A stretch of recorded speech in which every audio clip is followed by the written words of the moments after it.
Okay. This should be working now, I think, right? I don't know. Yeah. Okay, okay, yeah. This should be working. Alright. Since someone said in the, couldn't hear me, I have to adjust some of the volumes here. Yeah. Anywho. Okay. Oh, I titled the damn thing. Yeah, okay, that's fine. Alright. Okay. You know what? I gotta give it a unique name, otherwise I will not remember. Gotta give it like a number, otherwise I'll never understand. Like, let me see, Plaguebearer. What is this? Let's go at 20. Started at 23. I don't even know what it is. Yep. All right. Otherwise, it's harder for me to index, download that kind of stuff. So.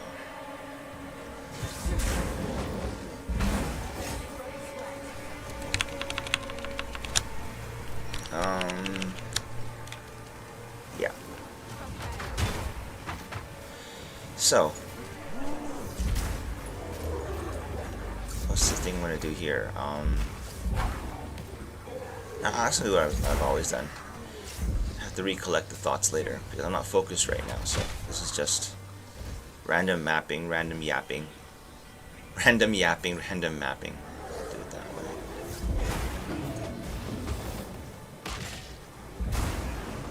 Right. So, it's interesting. I do have to communicate intent, I think, because people don't know. It's so interesting. It's so interesting the tools that streamers and YouTubers have for metrics. If you guys don't stream or ever made a video, I mean, it is both. It's amazing and both a little bit terrifying though, kind of, that YouTube has such like I don't know, in-depth tools. Okay, let's put it that way, for like every microscopic detail you would ever want to know about what people think about your videos. Like, if this was like me like 4 years ago, I could never stomach it, because it's because well, it's because it'd be admitting to yourself. You're not admitting, or you may be admitting, but having concrete numerical evidence that something that you're doing is completely wrong and sucks, because the whole world thinks it's shit. You know what I mean? That's a big pop, you know. Like, I don't think I had. Yeah, that was not trampletoe enhanced, so to speak. But like, it's crazy. Like, you can. This is what I felt, but never could ever articulate. Is like, why don't I want to read chat? I'm scared. Honestly, I'm scared. And it is because, okay, let's say I'm doing this, right? Just spewing my thoughts out at random. I think that amidst all this stuff, there are some golden nuggets in there, here and there. I do think so. But there's also a lot of stuff that shouldn't be said. I mean, but however, once you go into that filter mode where you're kind of scared, okay, well, what if I say this and people don't approve? You will have a concrete evidence number telling you so. It's the people have left.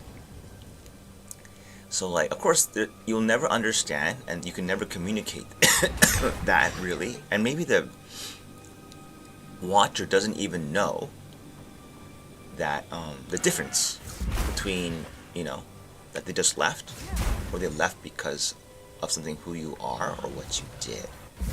So, I can see how that turns people eventually into generic, like, just, okay, I'm gonna be the viewer, the streamer you want me to be. And then of course, like, well, with limitations, of course. And that can be a good thing. It means you are, by doing this, it'll automatically extract the best presentation version of who you are.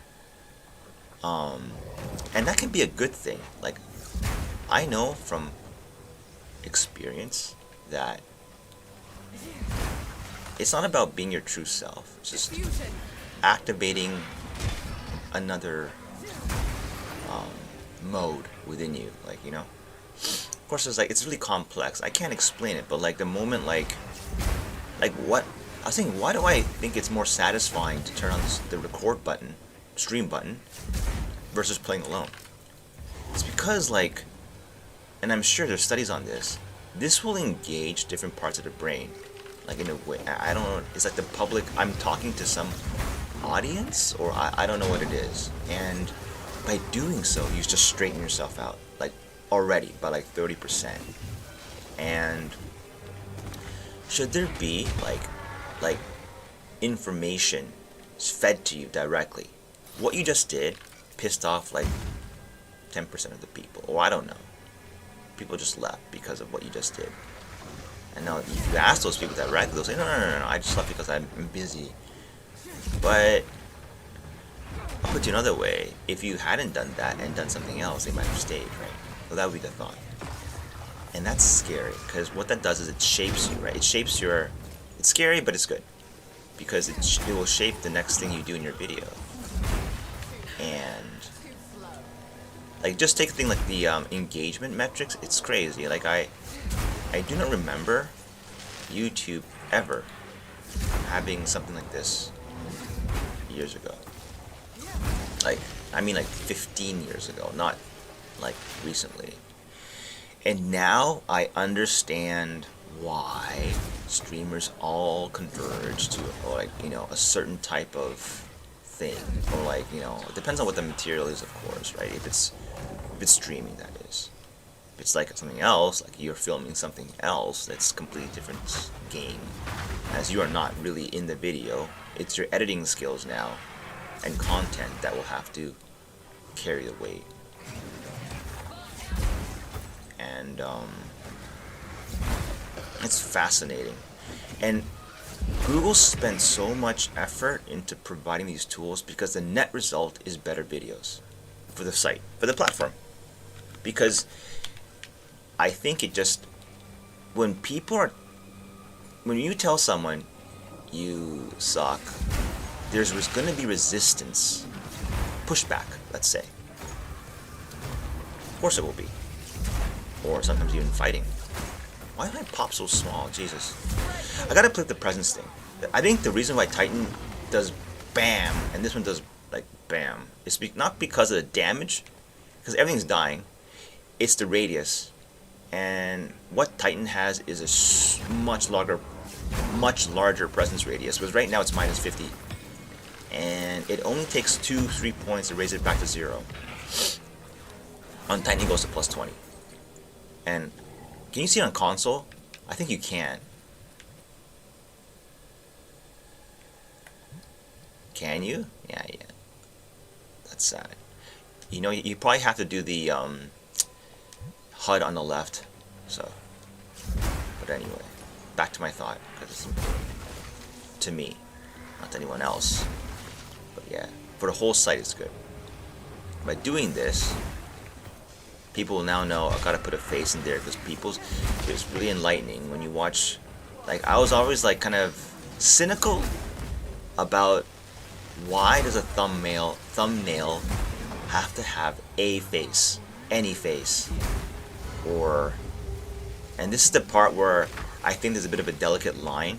If there's cleavage, exposed thighs, alright, I'm just gonna call it and say it, because there must have been tests done by advertisers, okay, because they want to know, or anybody, people who work in the film industry, when you present your average person or whatever, you can have classified by demographic, a certain material, where do their eyes go?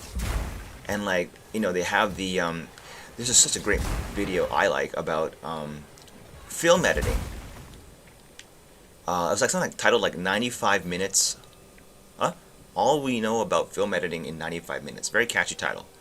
And long ago they did this. Long ago, not even like recent. They captured the motion of your eyes. Like where do you look on screen? And this was done for the editing purposes. So like when they make an edit, like they want to know where your eyes are going. And it all makes sense now. It all makes sense, you know, like it's always to the face. But it depends, right? Not always. The general rule, it goes to the face. How is that such low HP? Am I like on low tier? No, it's 80, right? Okay. Yeah, it's just this boss. And now it all makes sense. And like you can tell, like in a sea of like images, the eyes will just go to the face, right?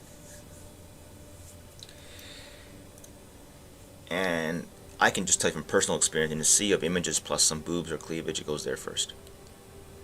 Crazy, huh? I'm serious. Like, it's just, but you can't say it out loud because, but that just reaffirms things that I bet women already know instinctively anyway. Like, it's just, they don't have to be told that, you know? Like, think about it. When you think about it, it's actually insane. It's insane. See now, because of the metrics, fuck this, right? If there are no metrics, I just come out and call it out for what it is. Because I feel like I'm being watched, is the feeling. I will try to word it more delicately, and it could be a good thing. I think it's not all. I once believed, maybe incorrectly, the unfiltered version of yourself is the real you. And it kind of is in a way. It still is, right? Because it's the you that exists without conscious effort. And other versions of you are with effort. So, you know, the other versions are kind of unsustainable for long periods of time. Whereas the unfiltered you is like, well, you're not even trying, so. What was my point? Yeah, the unfiltered version of you is the best you or the more real you. It's not true. It's not true. Best by what regards, right? I kind of realize now that, okay, I get it. It's more like the unfiltered version of you is the one you are most comfortable with, the person for yourself. Right? You feel in your own skin that is a certain kind of person. And the other versions you present to the world are, well, for the various situations you may come up with. And I once derided like a huge gap between them. And I think that still holds to a certain extent. If someone, I think that's why it's distressful when someone transforms too much, like, or you feel like they're transforming too much. That must mean their unfiltered self is a bit horrendous or something. I don't know. Like, I don't know. I can't really say much about that, but oh shit. Maybe, you know what? Yeah, okay, maybe Lightning Spear too. Maybe Lightning Spear as well. But I can't think of another build I could play on my all characters that just can do this. Like, this is such low effort clear. Like, you know? Like, I was completely lost in thought there. I wasn't even looking at the screen, like, consciously. And I'm still clearing shit, like, crazy.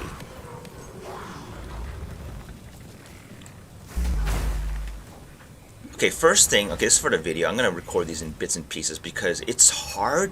You know what's really hard? Is to produce, like, a stream of high-quality content back-to-back. Like, high density of quality information, just one after the other for 5 minutes straight. That's extremely hard. The mind needs to breathe. You know what I mean? Which is why you have editing software, I realized. So when you present it, it's condensed gold information. And like, the numbers don't lie. I wanted to know, I was so curious. If I edited the content, because Google, and this is all thanks to Google, because they have like retention data. Like they'll tell you, well, you made all this content, was it even worth watching? Like, forget the view count. Once you got the viewer, did the viewer think it was worth watching? And that's even a more revealing metric, because it's not about, well, you never got the shot. You got the shot, and you missed, like, you know, like nothing more screams a hit and a miss than objectively ex-viewers came to see your content, which you probably embody as a personification of you or a version of you, and they didn't like it. They left. They came and they left. You know, what was that old joke? Are you afraid that she came and she came, saw you and just left? I don't know, I can't even word it properly. Something like that. And that's exactly what it is. But you know, it's because you are experiencing this thing on your own in the privacy of your own room without anyone to mock or judge you. This is where the mind is open to suggestion. If that makes any sense. If someone comes to my stream and then tells me, yo bro, you need to do some editing stuff because you ramble for too fucking long. Holy fuck, I'm talking too much. Then what am I going to do? I'm going to say, fuck you. Get out and don't come back. Or I'll just, if I'm the more shy type, I'll never do the editing. That's for sure. And I'll never read chat again, which is what I'm already doing. So like when people offer suggestions like that in a very condescending or mocking tone, I don't know what their intentions are. Like honestly, I don't. But if your objective was to, okay, I want to, because I want to help the streamer, what would be your thing, right? Oh, what the fuck, I'm not concentrating here. And then invisible mobs. Well, if your 4D chess was to make it so that the person would never do that, then job well done. That's well played. You know, you have half or a quarter of the skills to be a sleazy politician. But again, holy fuck, okay. But if your intention was genuine to help, well then you probably should revise your approach, you know. And I think you'd make a lousy parent too, like honestly, because parenting is like all about that. You got to pick your moments there, right? You don't just walk in and just like straight up give the direct lesson. Like it's just, how am I getting so owned by this guy? Holy fuck, that's 3 times in a row? Okay. See, this is where I have to stop talking and pay attention. Okay. See, now the game has my attention. The game has my attention now. Holy, this guy. Jamanra. Okay. This is attack. This is attack, right? Boom. I keep getting hit by that. Holy. Like how am I dying in one hit though? Did I change something here? That should not be happening. Oh man, I was like saying I can sleepwalk and now I can't sleepwalk. Because why? 67 fire res and I'm still getting one shot? What the fuck is the mod? UnID'd. Okay.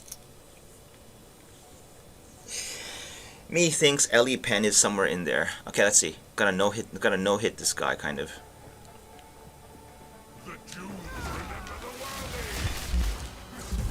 Like I think that backseat gaming has there's a reason why there's a whole interesting term given to the phenomena. It's because it is annoying.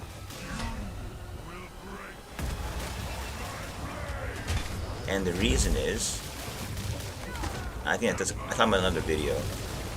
You're not offering advice you're not offering advice more than you want everyone in the public here, which the streamer has fostered himself, not you. You have done nothing to get his audience. Holy fuck, no! Oh my god, I just, there you go. Legit, like shield charge like missing is a thing here. Oh my god, I got rewarded for my effort. I think what it is, it's more so that instead of just offering advice, it's not really what you're doing, right? Let's be honest. You have to really look in the mirror for this. What you want is approval for the people that are in the room, streaming room. An audience which you did nothing to capture. It is the streamer who captured it from what they did.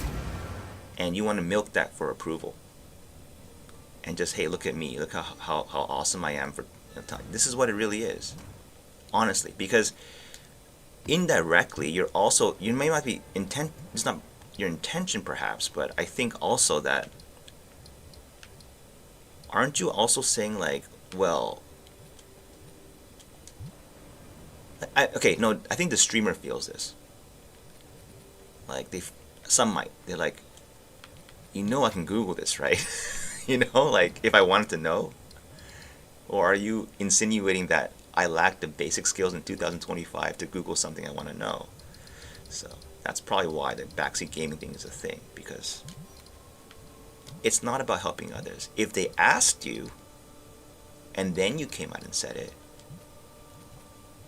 it's not just a small difference, it's the everything difference. It's completely different. And then I would think, even going further, if the streamer is openly welcoming backseat gaming and they're a male, is unnatural, and they are doing it because they know it makes you happy. And if you're a contrarian and you know that knowledge, you would never help them again, right? Because you're contrarian, right? You want to do everything they don't want you to do, which would be, well, I don't know. Yeah, that's just so complicated at that point. It's because it's like, it's reverse at that point. It's like really fucked up. Anyhow, that's just my take. Because I know when I was backseat gaming, I was like, I'm just trying to help, man. If you wanted to help, you'd get the guy twice his viewers. That's what he really wants. Organically, hopefully. That's what he really wants, right? He doesn't want your advice so much as he wants more viewers, because it means more money. And who doesn't want more money, right? So, if you really wanted to help the person, as you so say you do. Rampant Raptor. Forever I will remember this as Lazy Exile. Because she made a whole build around this item. Was that Siege Cascade? Holy shit, yeah. And I tried that build. It didn't work. And you know what? I'm not going to blame anybody. Like, it probably does work. It's just, now I understand that people who look for guides and stuff, they don't know the game. Not everyone knows the game as much as other people. There's got to be a huge variance.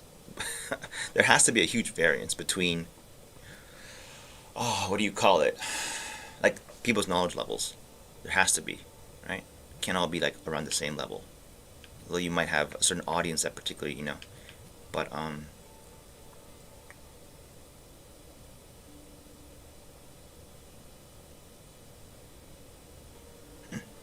chilled ground. I'll do this one. But anyway, like, it's because I don't know how to scale it properly. Like, and then if the guide is not too long but too lengthy, then I might skimp out on the important details, which tells me that for most people, the guide should be ordered first. Knowing this game, it would make most sense if you are truly making a guide not to show off, but to help others to, let's say, recreate the experience you're having. I think that's what I think when people click on your video, what they really want is something cool to play, probably. But also, if it is cool to play, like, then they want to know, okay, well, how do I get there? Right? That's got to be the objective. And if you're not showing that in the first, like, 10 minutes rapidly, or 5 minutes, no, 3 minutes, they might just click off, right? I don't know. I mean, if they're really curious, they'll scrub through the video. But then I think, if they're doing that, if they're scrubbing through your video because you just inflated it with other crap, I won't call it crap, with other stuff, then,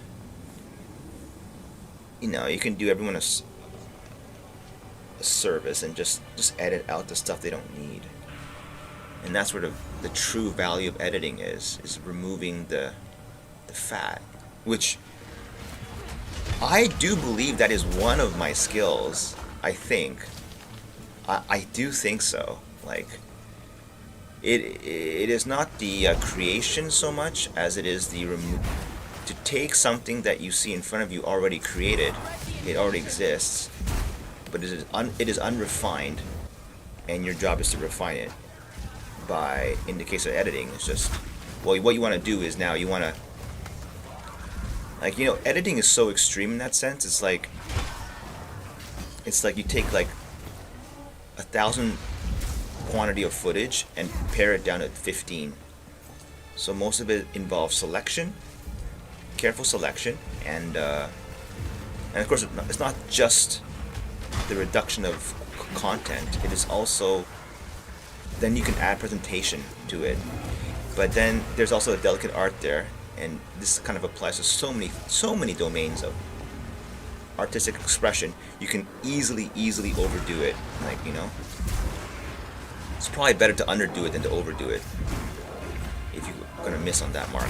And I think when it's done right, people don't even think, oh, this is an edited video. If they think, ugh, you know what happens a lot to me? I get so many thoughts flung in my brain at once. My mouth can't keep up with saying them all out loud. But it's hard, you see, because then I have to build a queue of thoughts or discard one or the other, which is then more things. Okay, see, digressing again. It's crazy. It's only because I know I'm being watched. Otherwise, I just ramble. Full speed.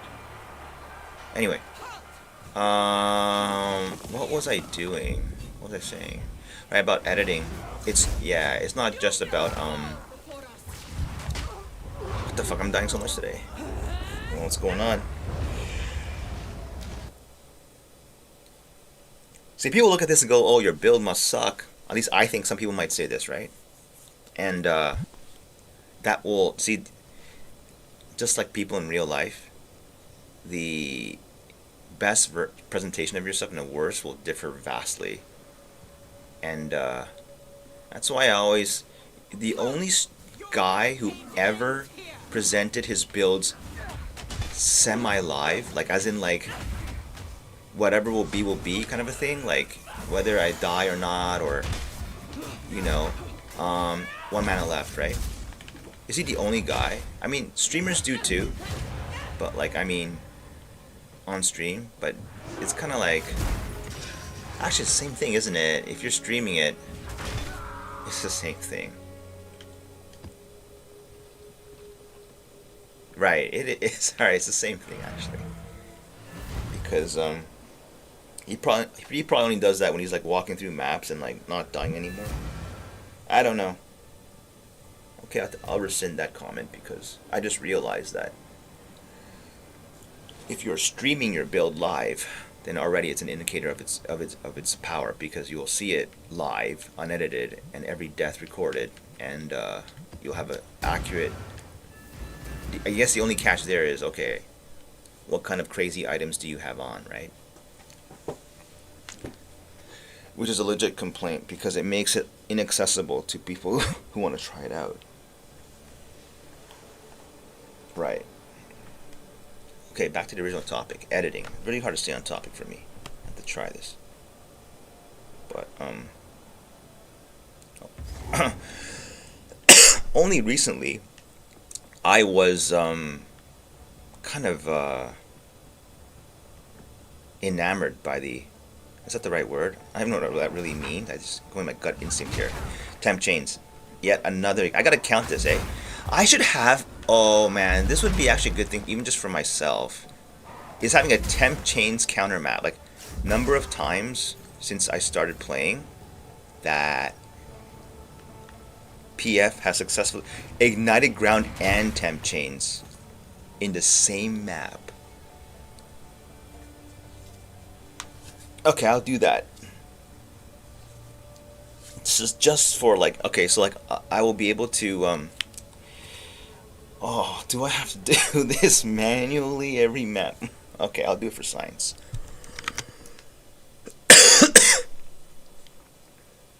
How do we do this? I know how to do this.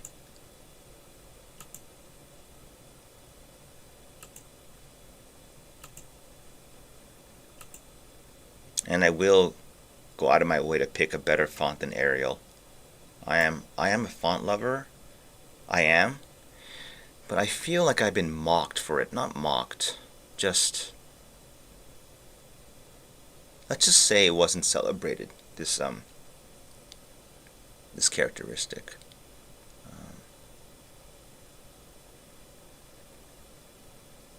Lotto.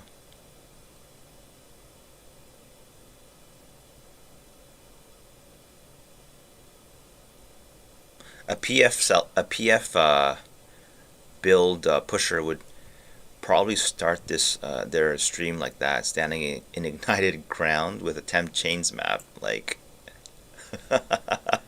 you know, like this is the way they would flex their build. It's kind of sad indeed, but all right, I'll pick a font that looks like the PoE font. Let's see. It's a bit too big, isn't it? It's too big. Gotta be a quarter of that size. Okay.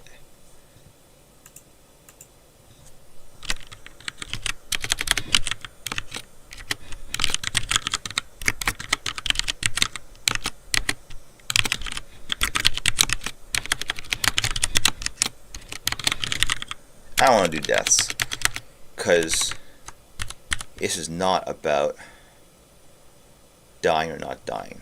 Although that would have been an interesting test, like between Titan and PF. They would. Like, if I'm going to the same concentration level.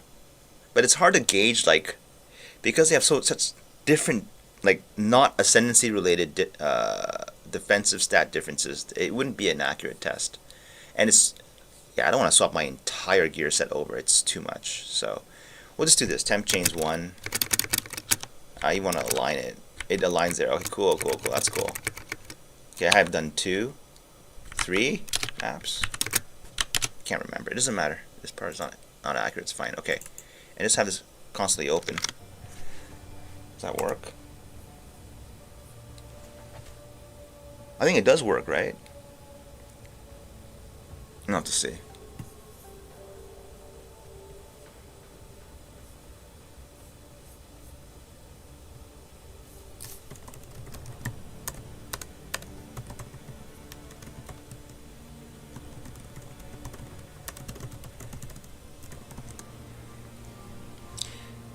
Yeah. What?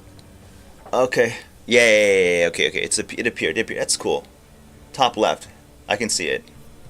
So, just to this. I think it's kind of original. I don't know. Oh, this is just me peddling Pathfinder as an ascendancy. A little bit is because it's one of the isn't it the least played? If not the least played, the second least played.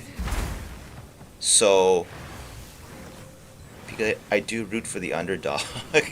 So, but I shouldn't say this on stream. Oh, what the fuck? I feel like I'm on stream now. It's really weird.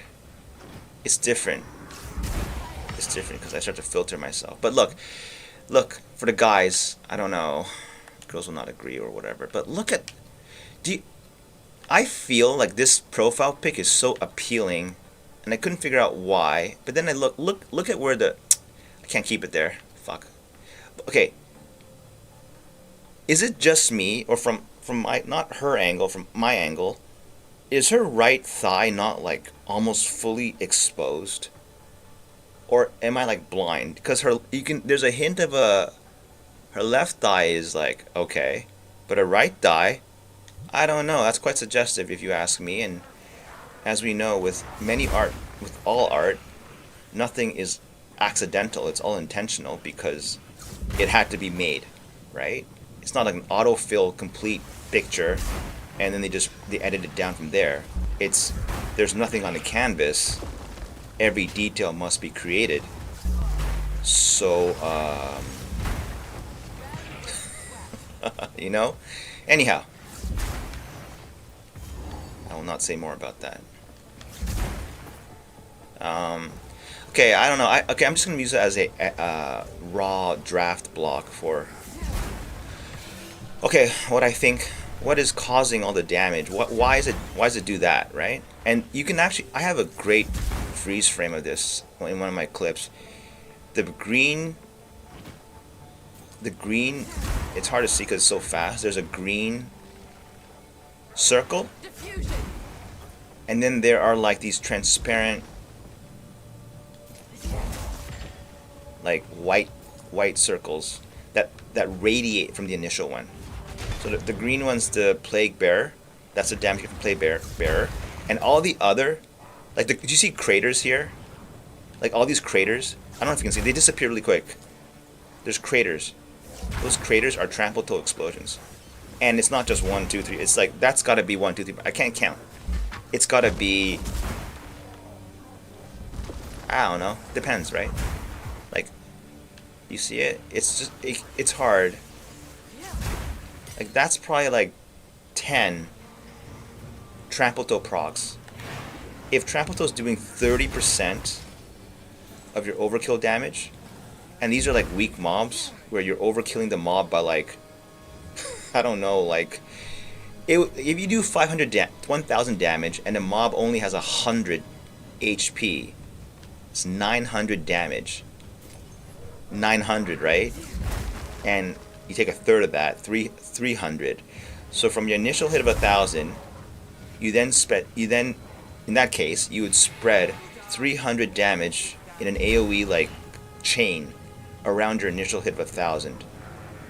If there's 10, that's 3,000 points of damage spread from an initial hit of 1,000. So yeah, it's a huge multiplier on your damage if there is something to AoE chain to, and it's more than just that because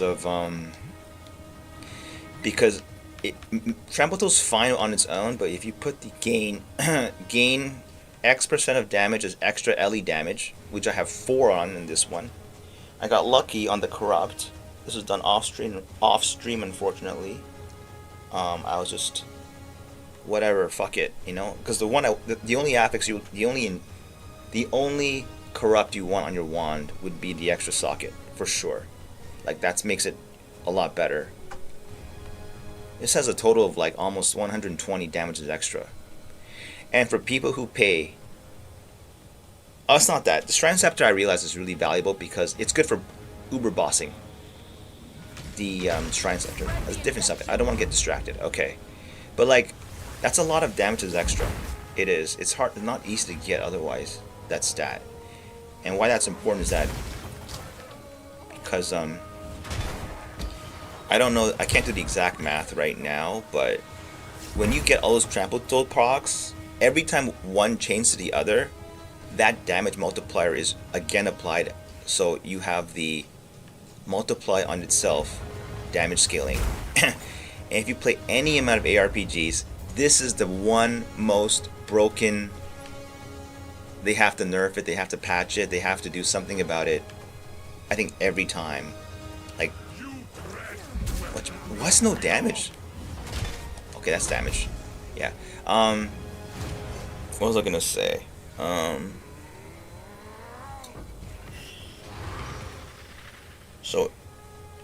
So like last league it was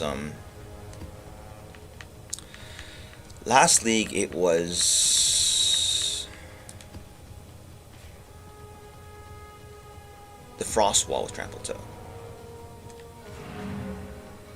So even if you had like bad damage on your character, you could still take down like, not bad, let's say you had like normal initial damage, you could still take down like Arbiter T4, right? In a 5-man setting, because you had the multiply on itself scaling. And what would happen is, you know, you get 100, 200, 400, if it's a times 2 multiplier, 800, 1600, like, you know, you can see where this goes, right? You do know, you know, anyone who knows math will tell you that number will explode to infinity very rapidly until you know, and the boss will die, like, you know. And then, like, because it generates, if you have poor initial damage, like to do like 200 million, let's say, from like a normal like initial damage, it would take like a lot of this doubling, which means a lot of frost walls, which means a lot of like calculations. Like, it lags the game out so hard. It does, right? Like, I always saw it, like the screen would just pause. But that's the multiply on itself damage scaling. And again, last epoch, this new, I watched a video from Tarek. It was discovered before he presented it though. There's something going on with Falcon Dive and Razor Fall, and it's the same thing. You can see it visually on the screen. I can't illustrate it for you, but is there temp chains here? But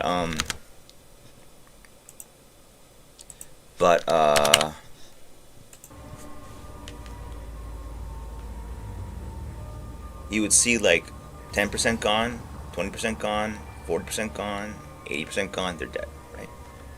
That kind of thing. And that's why when you have a boss like Uber Aberoth, who has like, you know, that guy Uber Aberoth is like the Simon fight from Player Expedition.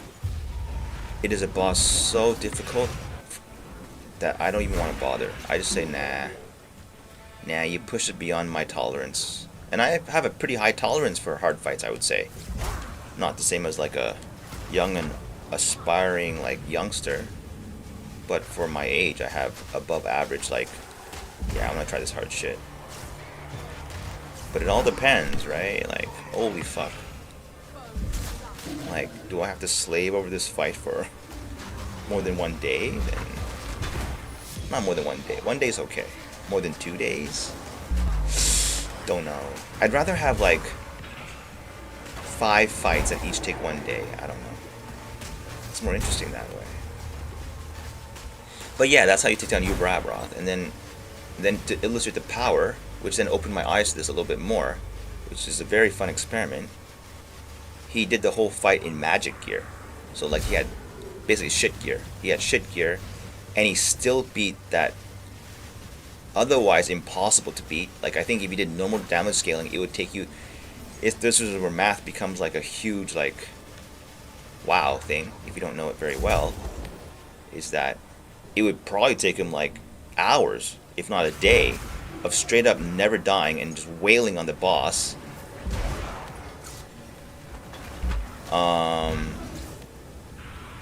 In order to kill him. But because if you have that exponential scaling somehow built into your build, now that hours turns into like at most 2 minutes, right?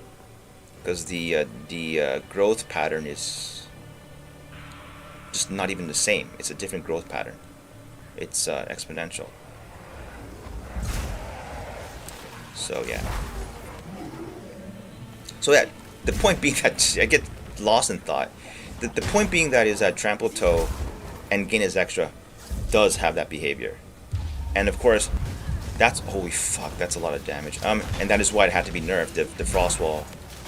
You cannot allow exponential scaling in your game. It just ruins it. The reason why is because I think, well, because they want to keep you in the game. This means you have to grind for gear, and the only way you grind for gear is if you feel unsatisfied with your gear.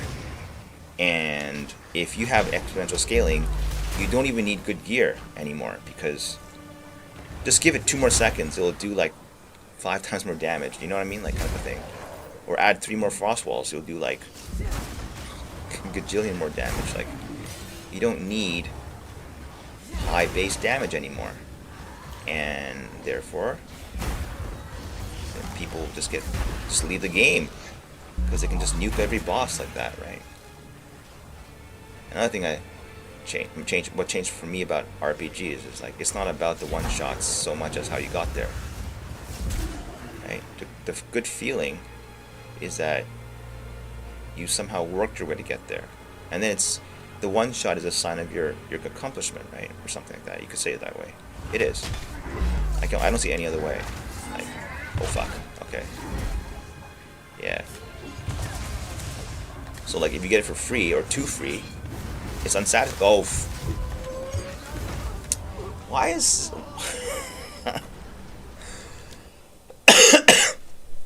You know, if I put a death counter there, I'm sure I'll play better. Like, I wouldn't just like, you know, be like AFK brain. I'd play better because numerically it's not being represented on the screen. Like, it's probably Delhi, and I'm just not doing the rotation at all. Like, I don't know, I'm just lazy. Because, you know, it's hard to, that's why I now respect a lot of streamers who like are able to talk, like just be mildly interesting and effectively play the game at the same time. It's not easy. It's difficult. For sure it's difficult. Right. Okay, see, this is why you need editing software, because if you just put that in unfiltered, it's like it's too much. There's something about wheat and chaff that I don't know the saying of. Damage, right? Trampletoe is. Trample doesn't give you high. This does nothing for single target. It's just the That's just the initial. That's just feeding off the initial hit. But because so much of this game is mapping,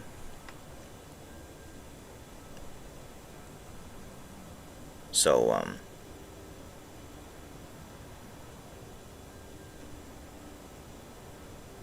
that makes it. It behaves like a herald, essentially. Doesn't it? It is, right? But it does have the same behavior as the last patch Herald of Ice, Herald of Thunder chaining off each other. Like, you know? It has the very same behavior. Which got nerfed.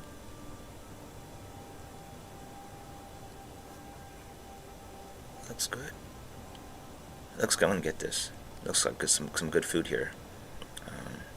I really miss home cooked meals though. Holy shit. I really do.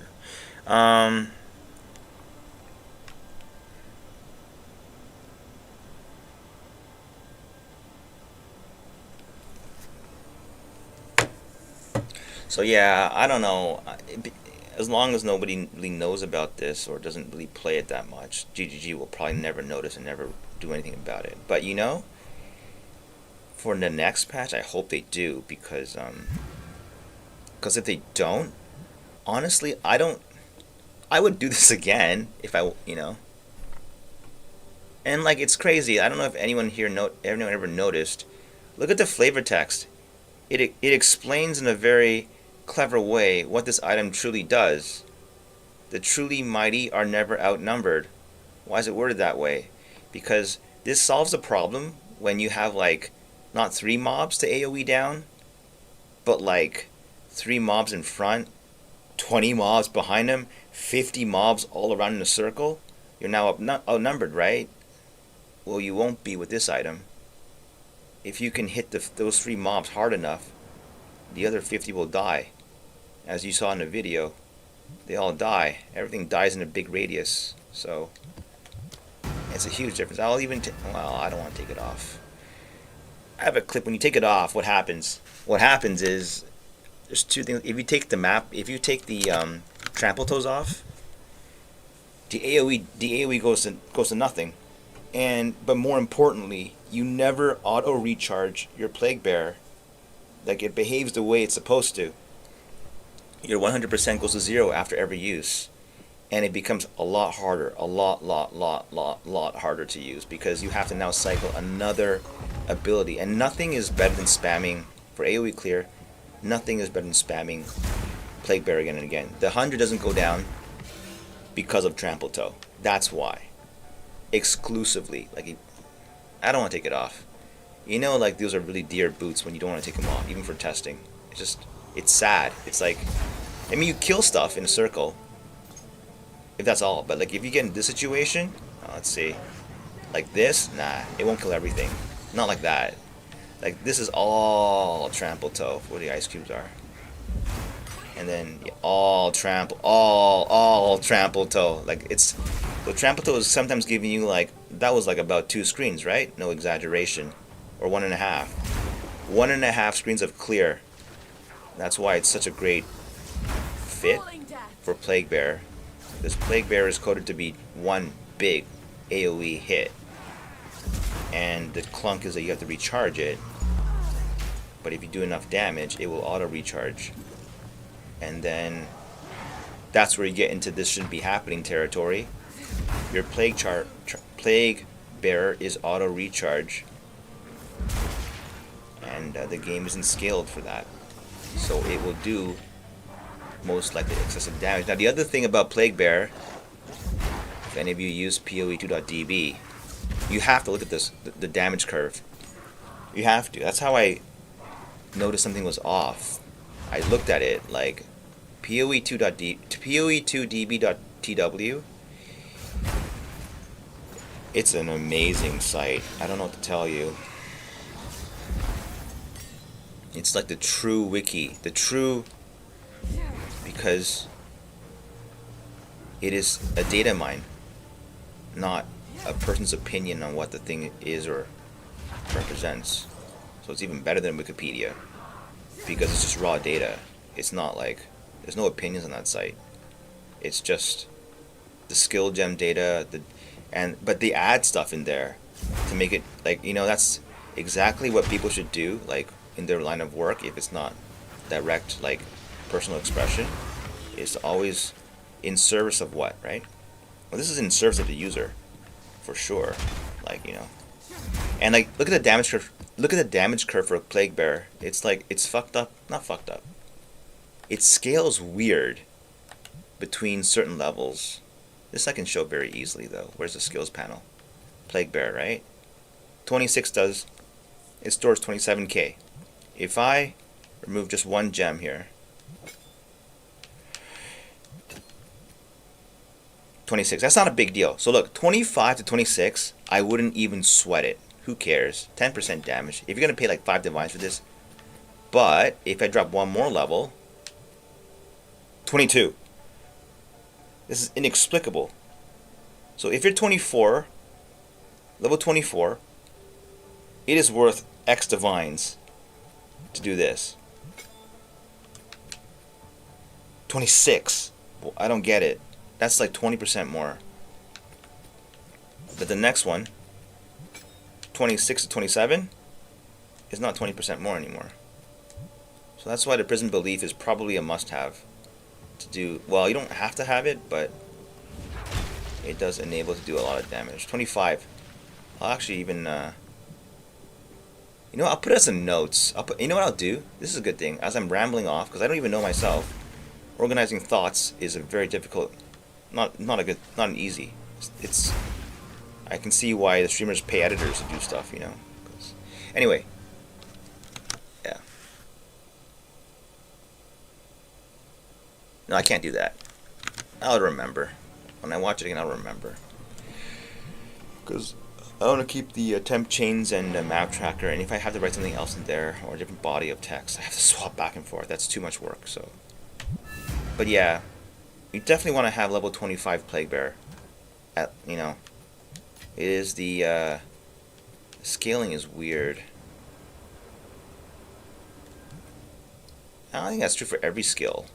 Like I tested 19 versus 23 shield charge.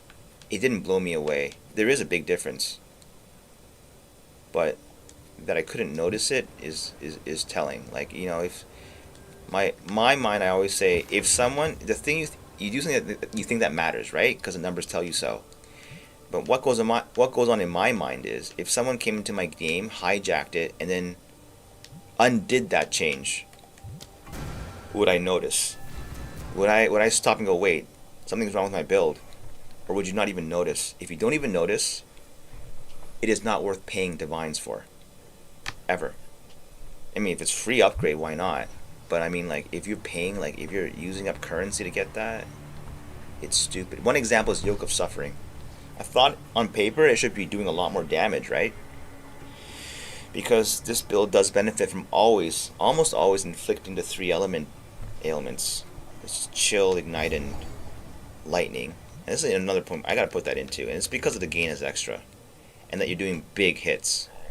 So every time you pop one Plaguebearer, or you land one shield, well, shield charge is a bit of a maybe, not always.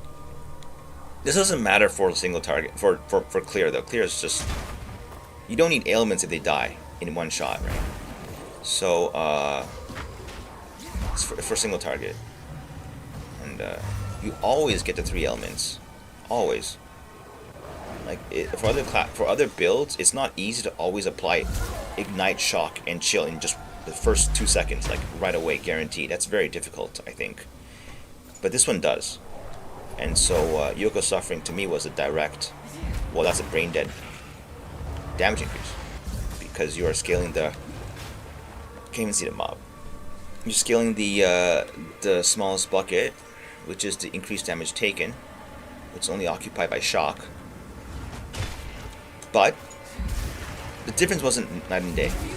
I don't think it was. And maybe I don't know. Actually, to be fair, I never tried yoke on a PF, and I will have to do that because another problem this build has, and if anyone can solve it, like without buying astramentis, using astramentis, let me know. It's the attributes are rough. Like holy fuck, what the hell? Why? Oh man, not enough damage? That's actually kind of surprising. Yeah, see, shield charge will not have enough damage to clear. That's insane. Like, but Plaguebearer does. Because it's level 25. And other stuff too.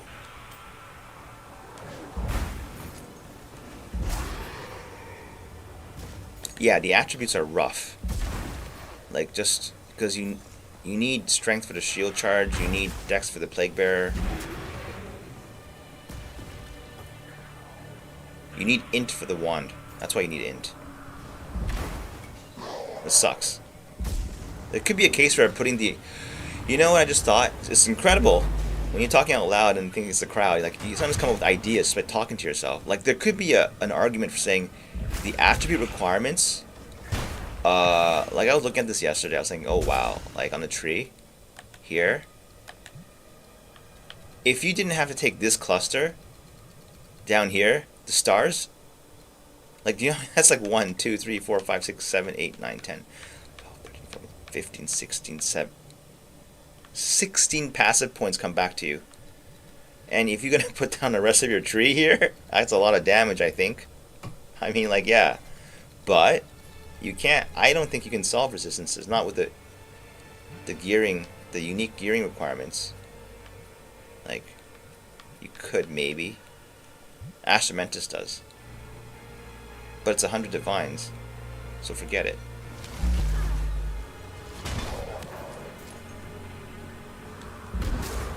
If you had Astramentis, it would actually be the... I think...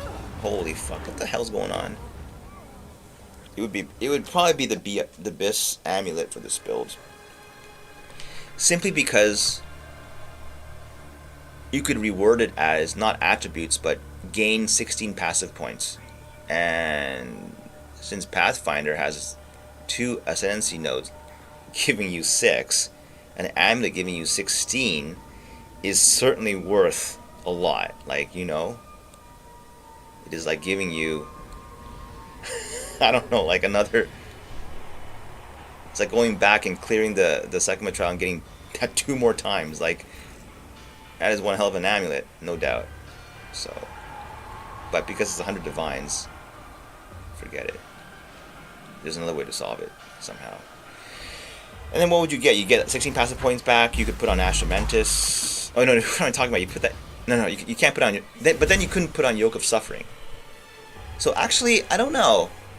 Yoke of Suffering is 1 divine. I paid 1 divine for it. I will have to see if I can make it fit on Pathfinder. Because I think the Titan also has the benefit of... because of the hulking form, the attribute cluster that the star is pretty high value. Like, it cuts your... Not only does it boost your attributes by a shit ton, but it also... there's a node that says equipment and gems have a reduced requirement. That also gets boosted, so it's easier to meet the attribute requirements. And that's why it was really easy to put in Yoke of Suffering. But on Pathfinder, I can't put in Yoke of Suffering.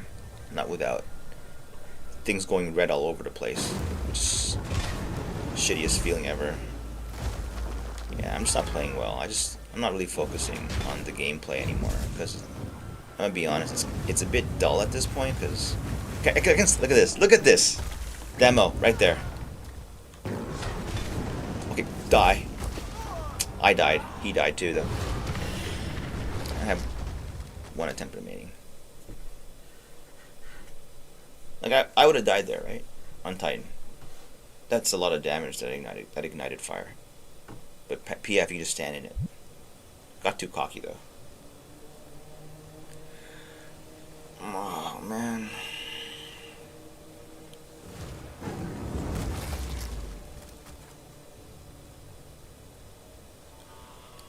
I lost all the loot. Yeah. It's okay. I don't care anyway. It's not a big deal. Although, I will say, that does open up the possibility of saying, let's say you see an astramentis drop or whatever, it goes tink, you go, oh my god, and then you die, he dies to poison, resurrect, and then there goes like, you know, meme, rage clip come in, right? Like, what's worse, never getting an astramentis or like a you know, a mirror in the extreme case? Never getting it or seeing it drop for you and then you couldn't pick it up. I know which one I'd prefer. So they shouldn't allow moments like that in the game. They should code that shit out. They should, because it hurts too much. I'll put it to you that way. Like, you should never. Ignorance is bliss, right?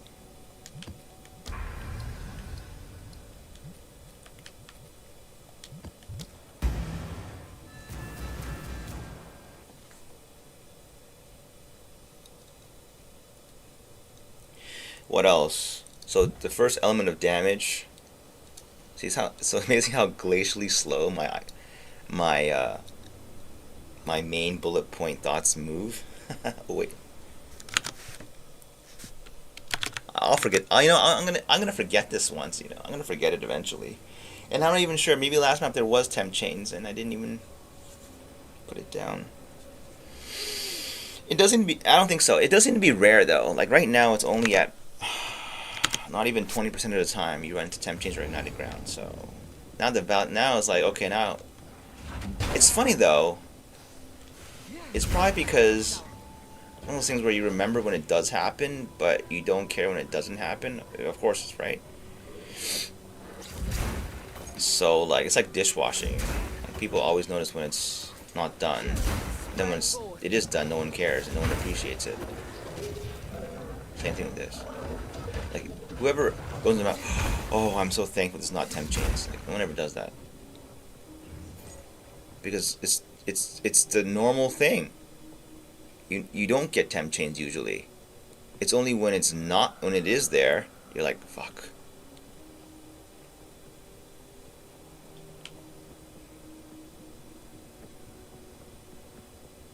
Okay, main bullet points. Yeah, but this is not the video, so I'll go my own pace. So number 1 was, well, trampletoe scales AoE. Number 2 is gem level on Plaguebearer matters a lot. 3 is maybe why this patch? Why this patch, not last patch? Because this existed last patch too. Ambrosia support, the liberation support, give it a 50? No, more. Maybe 60, 70% more damage bonus that you couldn't get last patch. Because of how limited the damage supports are for Plaguebearer. So Ambrosia being the big one. Because roughly on your average mana flask, it's about 60 to 70% of damage is extra lightning, which is out of line with everything else. Because I mean, maybe it isn't. I don't know. I feel like it is. I think that will get nerfed. Ambrosia support. Ambrosia support is why Wind Serpent's Fury does so much too, or any other infrequent hard-hitting skill. Like, I don't understand so much the popularity of Wind Serpent's Fury. The damage profile is not that great. I mean, and I remember, I know I'm sleazy too, I sold a lot. Not a lot, I only sold 1. Wow, I'm propensity to exaggerate, most definitely there. I sold 1, the one that I had. 5 link Wind Serpent's Fury. I had to try it because Fubgun said so, and I hated it. So I immediately sold the next day, and it was like 2 divines to get it 3.5 divines to sell it the next day. Which is why I said, and I correctly so, that if you want to succeed in currency, especially early in the league, and Fubgun's playing, you sell the stuff he's recommending. Like, almost, most certainly so. And never follow whatever he's playing. Not that it's bad, it's just too many people are playing it, and it's a disadvantage to follow that. So, but yeah, Ambrosia support is what makes any hard hitting skill do like so much more damage. But because it drains your mana flask, you can't be spamming the skill, so you run out too fast. But to be fair, I've swapped Ambrosia support off, and it still does crazy damage. Like, you're not, like, this is overqualified damage sometimes, I feel. Like, not for single target, but like for clear, it most certainly is kind of overqualified damage. So.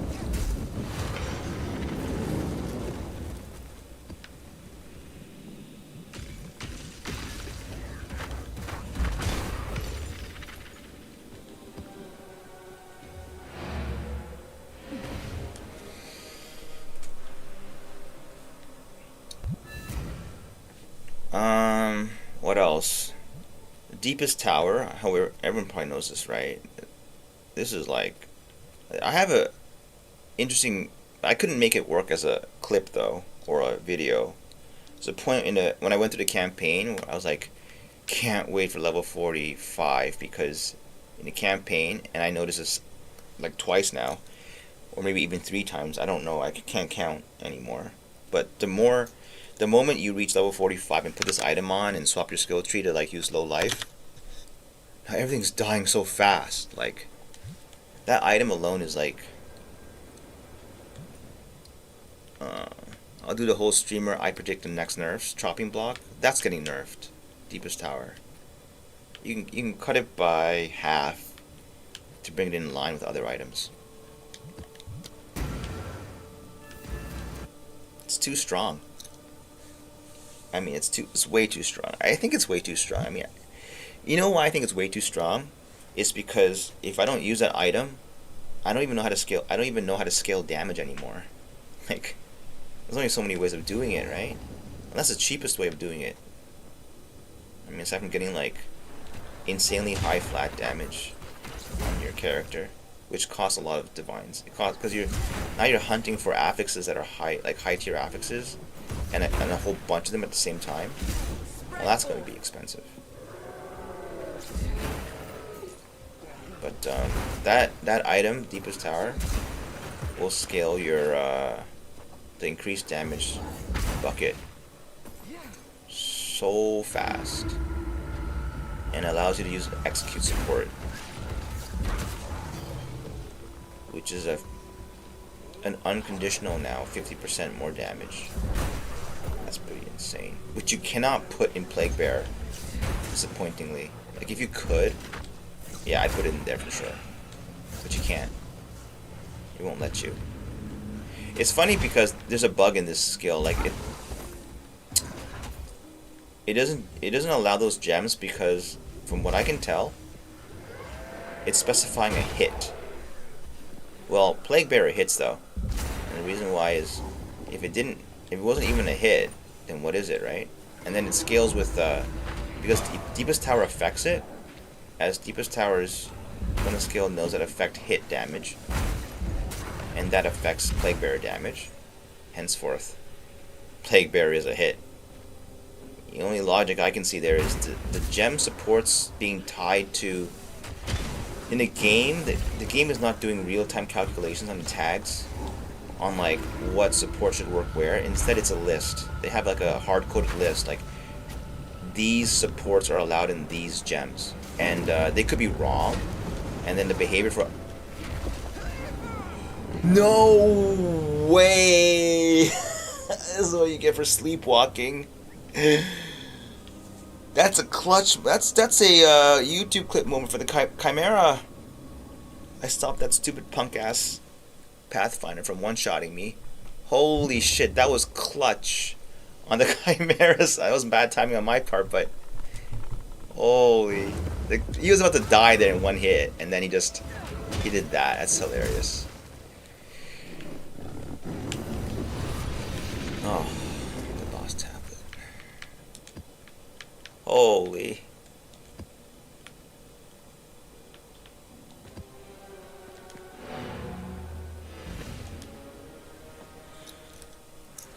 What else?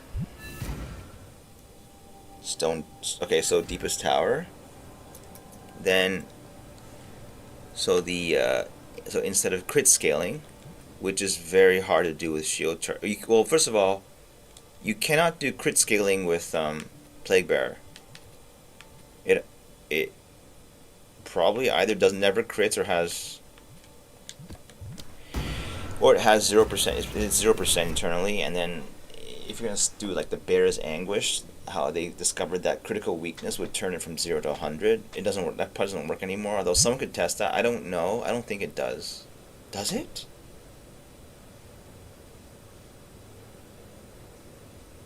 I can test. I have this set up for critical weakness. It's easy. Plaguebearer is doing like 800k, like 500 to 800k depending on resistances right now on initial hit. If it's the case that critical weakness is giving would do the Bear's Anguish thing and give Plaguebearer a 100% crit, I'll now see a 1.6 million or so initial Plaguebearer, and poison goes from there. I doubt that to be the case, but we shall see here. I can test it right here. I just have to open the Eye of Winter on R1 and look for the critical weakness to buff, and then we'll see. It all depends on how they fix the Bear's Anguish thing. Because that's one thing it has in common with Bear's Anguish. It is a no critical hit stat listed skill. Which means, yeah. Alright. Let's test. I never tested this. Does critical weakness guarantee... Does it guarantee a crit for a 0% crit Plaguebearer? Huh. I didn't get it though. Huh? Oh, there we go, there we go. No, it does not. There's no way.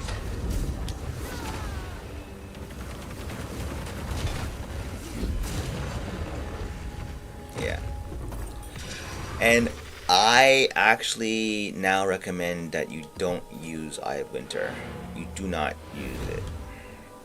It is too little payoff for too much setup. Even if it's only 1 second cast time, is not worth it. Not worth it. For every boss, I feel it's the best thing. The best. Okay, this is good. I should write this down too. The best rotation for well, just in general, the best damage rotation is... I think you should put on a curse. That's too free. That's because you can set up curse ground ahead of time. But after that, it would be most certainly something along the lines of... If you have Plaguebearer already charged, you Plaguebearer, Inferno Cry. No. Reverse. Inferno Cry, Plaguebearer, Shield Charge, Plaguebearer, Shield Charge, Plaguebearer, like that. Yeah, so it's just basically Despair, Infernal Cry, back off, pop it if you have it, and then Shield Charge, pop, Shield Charge, pop, Shield Charge. That's it. It's very simple. It's 2 buttons for bosses. And that's only if you have the node that gives you 2 empowered attacks per shield charge. If you don't, then you don't have to, but you might want to Infernal Cry after every shield charge, which is a huge, like, that's bad enough that I used up the Megalomaniac to get double cries. I think that's worth it. It just feels better to play, as you only have to cry once usually.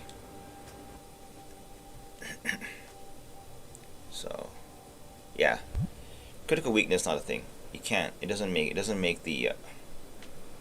It doesn't make Plaguebearer crit 100%.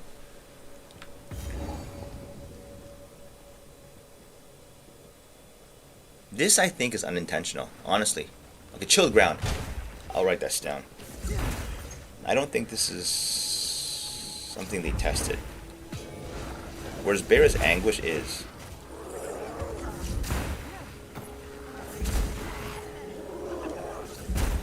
Not the crit thing though. The crit thing caught them by surprise. That's unique. That you could turn 0 to 100 crit with just critical weakness.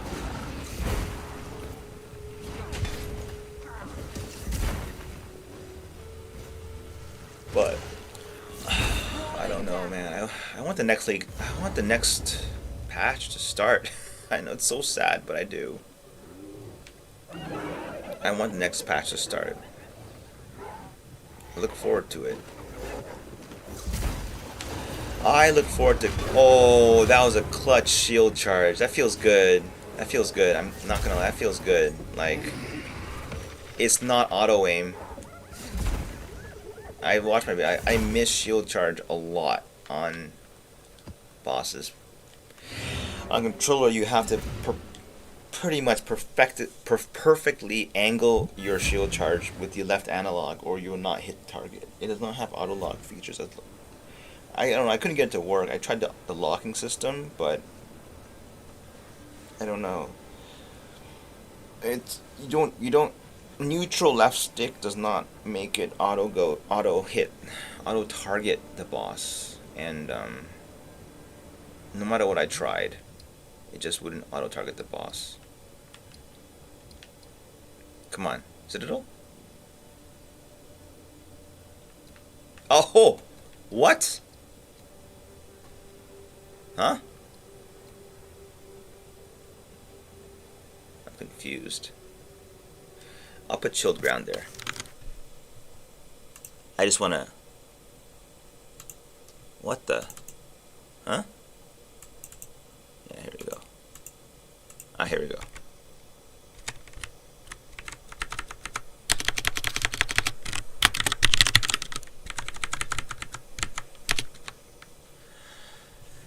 Yeah. It kind of appears randomly. What the fuck? How do we get there? It's kind of cool. I still get a small hit whenever I see the Citadel. When I see the Citadel thing light up. Anyway, yeah. Then for Plaguebearer, I think that's it. And the rest of it's from the tree. If you have the supports, if you have the gem level, you need a prism of belief. You don't need 26, 27, 28. That's kind of a waste. You need... I would most certainly go for level 25. So that means either get 21 gem... Yeah, look, if you get a 21 gem, 2 of your supports are going to boost it to 23. At that point, you're 2 off. So all you need is a +1 prism of belief at bare minimum. And if you do that, you need to have a... Is that right? 21, yeah. Level 21 base. Physical Chaos Mastery 23. Prism would bring it either to 26 already, or 25, 24. And then there's one node in the passive tree that says +1 to all chaos skills. And that would bring it to 25. And after that, it's just really small. Like, not small. They're significant. Like, 10% more is good. It's just... It's not 20% more, you know. Like, so.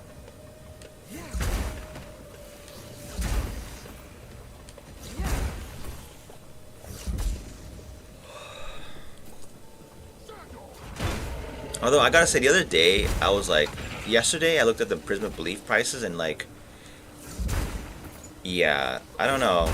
It seemed like it was at lowest was 2 divines at for +3. It was a shit ton of ones when I bought it at +3. And there's some idiot selling for 38. And then I don't know what the price is now, because there are only 9 available. It's like, wow, no one's playing this game anymore or what? Like, it can't be, right? Is it? Maybe. What is everyone playing now? Like, I try to play Elden Ring again, and it's like, no. Then,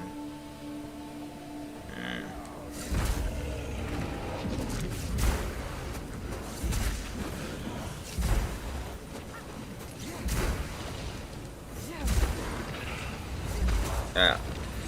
So, the damage for Plague, yeah. It's just basically your gem level, and then of course, poison scaling on your tree. You gotta grab all those poison nodes that have magnitude. And then for shield charge, it's a bit more complicated. You need a high armor shield, that's one. And then, of course, gem levels, of course, supports, the obvious ones. And then, what's for shield charge damage? And for both of those things, you need deepest tower. If you don't have deepest tower, neither of those things will be doing damage, like damage. You won't be doing that for sure. And for shield charge, you just need for shield charge, you most certainly would like to have a wand. Like, I don't think. What do you get for a one-handed scepter? You get maybe some crit. You get like plus the melee skills, +3 maybe. But your wand could double your shield charge damage, right? So this, if you're going exclusive shield charge, it has to be a wand. And you know, I was thinking Nebulok does not compete. As cool as that does compete if you're scaling crit multi, and then somehow are generating endurance charges effortlessly, which is, I think, not possible. Well, it is possible. Resonance, and then you run like an armor like Vol's Protector. I don't know. Or you do like the Consumed Corpses thing. I don't like the Consumed Corpses thing. I just don't like it. It's just yuck. I don't know. But this character right now, even if I had 100% crit, but I dropped the wand, it's a wash. It's like, not even a wash, the wand's doing more, because the wand's giving more than 2 times damage on shield charge every time, unconditionally, and applying ailments every time. Like, yeah, I would not take a mace on the main hand that had a line, you crit every time with shield charge. I wouldn't take it. I mean, then you might think, okay, well, how high could I push crit multi, and then maybe you take it. I don't know, but a huge fun factor of the build, I'm telling you, is the ice pops, or the random, the colors and the light show you see sometimes from. That's what it looks like without trampletoe. Not fun. That's with trampletoe, more fun. And then, hey, you know, like that, you see like flashes of blue, red, and of course that sound effect that may remind you of Herald of Ice. It is the same effect as Herald of Ice. It gives it that kind of shotgun blast, like impact feeling, which is important because so it makes it so fun and playable. Yeah, I think the screen shake is caused by Trampletoe's proc, like that. Actually, is that sound effect from the ice or is it from Trampletoe? I think it's mixed together. Like Trampletoe is providing the bass and the ice is providing the treble, kind of a thing. Doesn't matter. Whatever. It just sounds nice. Leave it a mystery. Oh man, these are all rares. Yeah.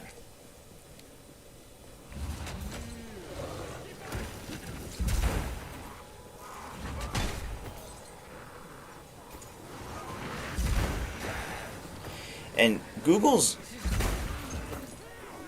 AI algorithm is so good. so good. I humbly just subject myself, like just allow the algorithm to do its thing. Like people are saying, do it for the algorithm. Dude, I don't think you can outsmart Google.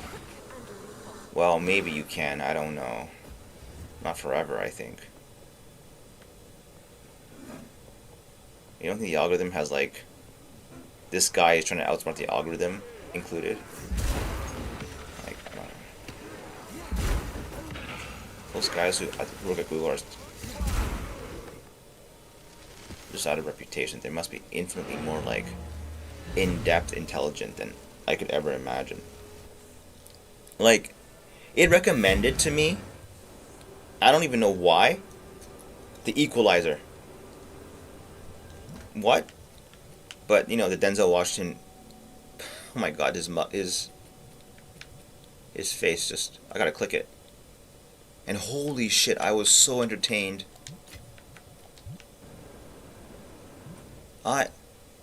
It was 2014 that movie came out? How did it, I never watch it. I want to watch it now, actually I do. I was surprised it only got like a 7.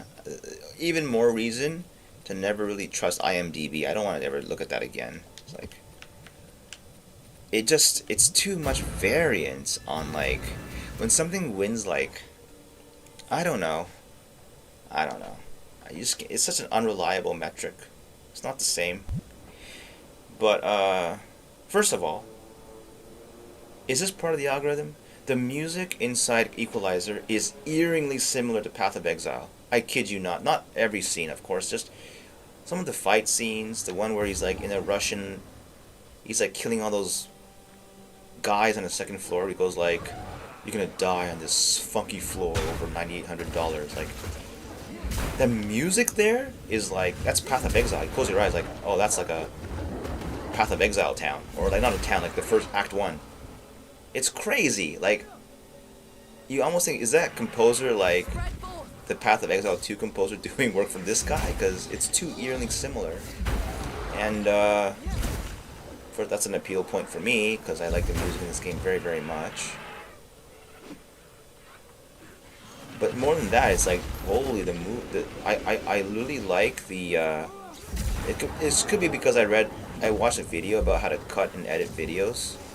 I got lost in the sauce there. Like, wow, that's really, I was like moved. Like the things they do to make a content digestible for you, like that. And it's the number one thing that is underappreciated art. It is, and I agree. The director gets too much credit. He does. Because I've seen many cases where the director's the same, but just what? This sucks. What happened? You know, maybe the editing team, amongst others, are different. Like, you know, it's not a guarantee just because he directed it. But I'm pretty sure the director will pick the same people, usually. So there's a consistency there, right? But if you look at what they do in editing, it's like incredible shit. Like, my god. And it's like, they're like using you as a test subject. I'm not a test subject, but like they will use, the video was like proving their point by whatever. So I watched that video, I really enjoyed it, I watched it several times, and then the recommendation for like the, what is it called again? Oh my god, the title doesn't even matter. Like the Equalizer came out. Holy shit, those are intense scenes. I was like completely like, the fight scenes are good too because they have context. Like, I don't know, like I think everyone gets this by now, right? 2025, right? You do not put in meaningless fight scenes. They're so boring. Like, everyone's seen it before, you know? What matters is context, reason, why, and then in how it's delivered. Under what pretense, under what motivation. And then it's all about the cuts, right? It's all about the cuts. Cause like when he like violently kills people, like it's fast. Like they accelerate the at certain speeds to deliver the sensation of violence. like immediate violence, and it's done so well. Like, you know, you just I they talked in the editing video about body empathy, and I think that's exactly what's going on. Like, my body's going ouch, like I'm wincing when I see that, and it's proven that you like when we watch film, our bodies empathize with what's going on the screen, not just our minds, our bodies too, with rhythm, timing, all that stuff. Well, that's what they get paid for, the editors, big money, I think, because they know how to they know how to manipulate this, and it's not about how the guy punches on screen so much as, well, how's it shot? Like, what? Oh, that's a double affix. Yeah. And I remember when he hits people, it looks like a big ouch to me. It's done with the speed of the acceleration. And just like the editor said, I mean, the video said in the editing class, it's so good. You cannot have hit, hit, hit, hit, hit, hit. It's too boring. Like, there's nothing in our real, like, life or in our... You see, of a tennis stroke. You learn tennis, they teach, like, preparation is like 80% of it, right? And there's a prepare, anticipate, hit, and then recover. And that, you know, it's paced like that. The watch parts are to recover, or more like the prepare, right? The watch reading, prepare. Then the anticipation, right? Like, he's looking at the guy in the eye. And then the action to hit is a very short sequence, very violent looking. And let's not forget the way he looks at his... I never saw the movie as a whole. Maybe the movie as a whole is not that fun. Like, not as, but broken. Maybe the movie is, because it's incredible how many of the scenes they allow to be shared on the media, which may indicate to me the movie isn't that great as a whole, like a story, but clip by clip, it's pretty damn good. And Denzel Washington is truly a great actor. I think, like, Wide Eyes is incredible. He's so magnetic. I don't know, like, you just can't stop looking at his performance, you know? It's incredible. And that scene with Terry, Elina, how do you activate the damn thing? Holy shit, that's so good, man. That's so good. So when you see... Why can't I open the damn thing? We have to identify it first? What's going on? What? Oh, there we go. Oh, massive confusion on the UI there. But yeah, that's such a great scene, man. Like, so many things about it is just so good. I mean, it touched my heart for sure. The actress is so good. I don't even know who she is. I stopped watching movies quite a while ago, but I was convinced. The way she, like, I don't know, there's that look that... Is that corny? I don't see. What I don't get is, what is corny? What is cheesy? You like roll, you're like, okay, whatever, man, and then just move on to the next. And what is that? Why? Overstatement? Usually it's overstatement. And or just not mastering your craft properly. I don't know. Just roll your eyes and go, oh, whatever, and then you just click off, right?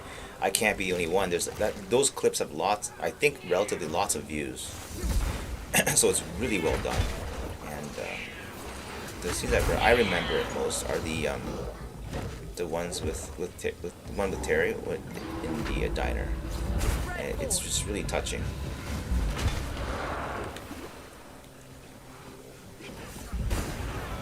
The small details, right? When he asks him about his his wife, like, it gets to him, right? It's like, that's the cool part. It's like nothing gets to this guy, right? He's like a cold-hearted killer, but that gets to him. But it's not expressed in a very overtly way, right? It's expressed in a way Denzel kind of flinches in, like, in a very subtle manner. But that's the thing, right? Our body picks that up, whether you know it or not. It picks it up, and absent those signals, it's just not the same. Like, you know. You deliver the exact same message and story, but it will not be received in the same emotional impact. And that's where casting matters. and most of them, that's where the music and editing matters a lot. If you don't get that right, it's like, fuck, it's over, kind of thing. So, and the performance is memorable. I remember it. It spoke to me, and that's all that matters, right? Not what the opinions of strangers on the internet tell you to think, right? How you felt when you watched it.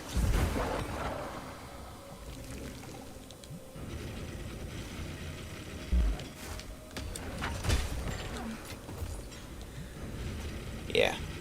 And then, like, other scenes, oh, it's just so good, man. You know? I mean, you know, it's like, Denzel doesn't, like, move like that, but who cares? Like, you know. You don't need, like, a Jet Li to, like, do these scenes. It's not necessary.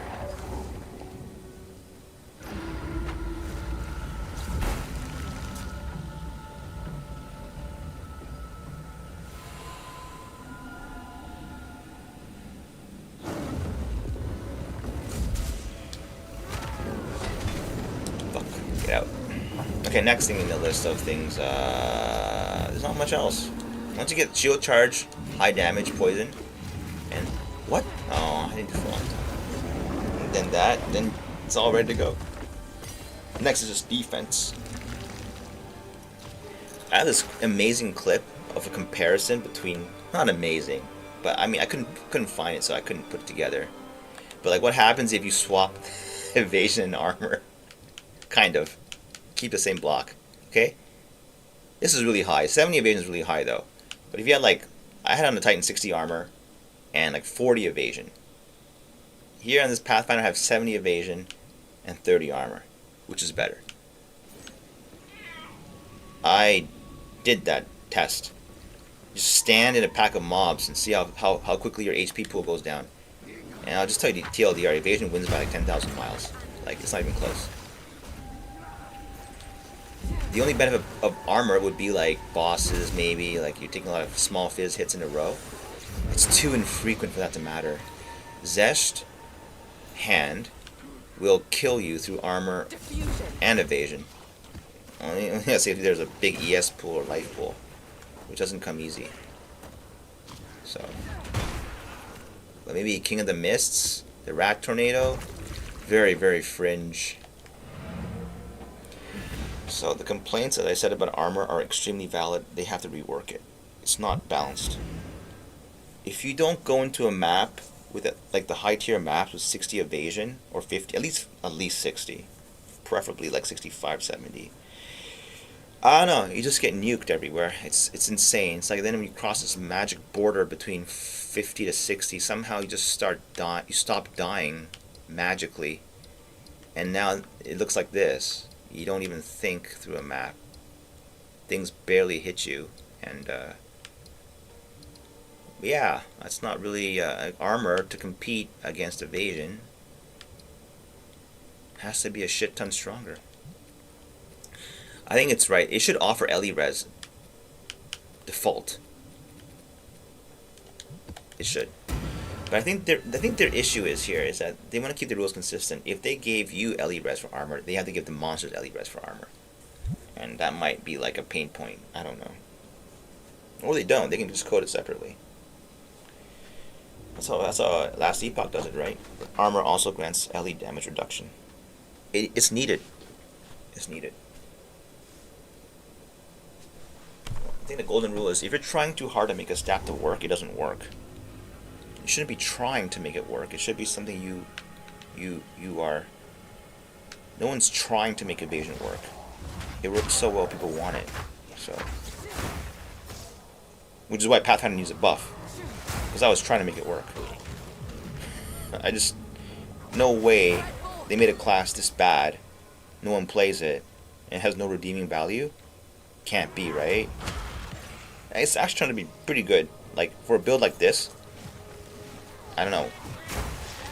I mean, it works with anything. You don't need an ascendancy class for this. You could run the endgame just without ascending and do pretty damn well, I would think. But, the only thing is that you can't run casters, I think. I don't think you can. I mean, it's hard. because you have to go all the way around, and that just costs way too many attribute points. Just it'd be too short of attribute points. So the most important thing is where you start on a tree, bottom left or bottom right. That's it, and that's all that matters. Oh, bottom is preferable actually. Bottom is preferable. The mercenary start is preferable, and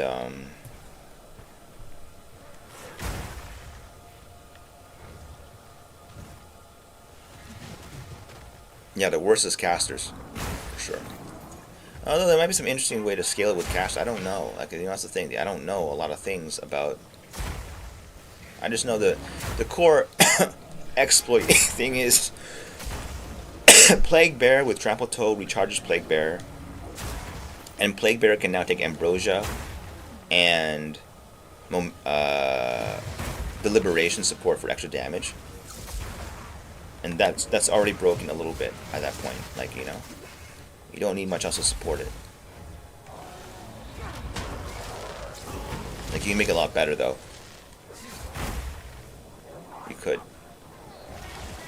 If you had astramentis, it'd open up a lot of things. Like, I don't know what though, because you get like 16 passive points back.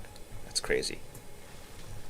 Like, if you measure a passive point well allocated as 2% damage, that's like 50% more damage on that amulet already.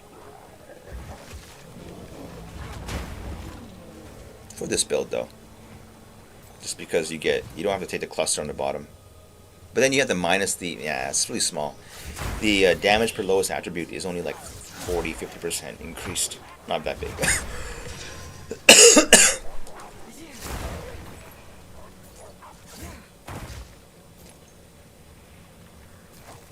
It's not that big. Yeah, astramentis, I think, is bis. Maybe chernobog's pillar too, but I was thinking no, maybe not, because the armor value is too low. It's too low. Like, your shield charge would do no damage, I think, and it would certainly amplify.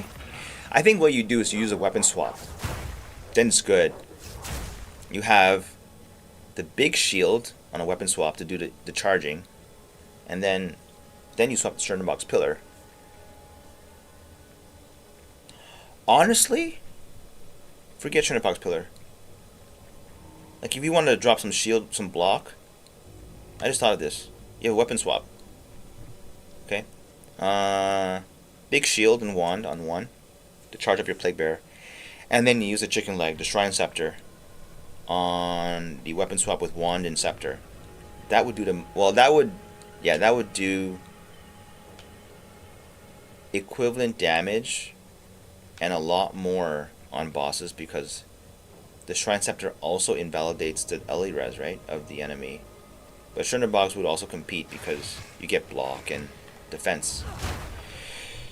But chernobog's art looks really cool, and I want to see what the model looks like on my character. So that's it. That, you know, I don't like the look of holding a scepter. It looks dumb. I don't know what to say about that. They really did, like, I don't know, does Diablo even, it does have art for each and every, yeah, it does.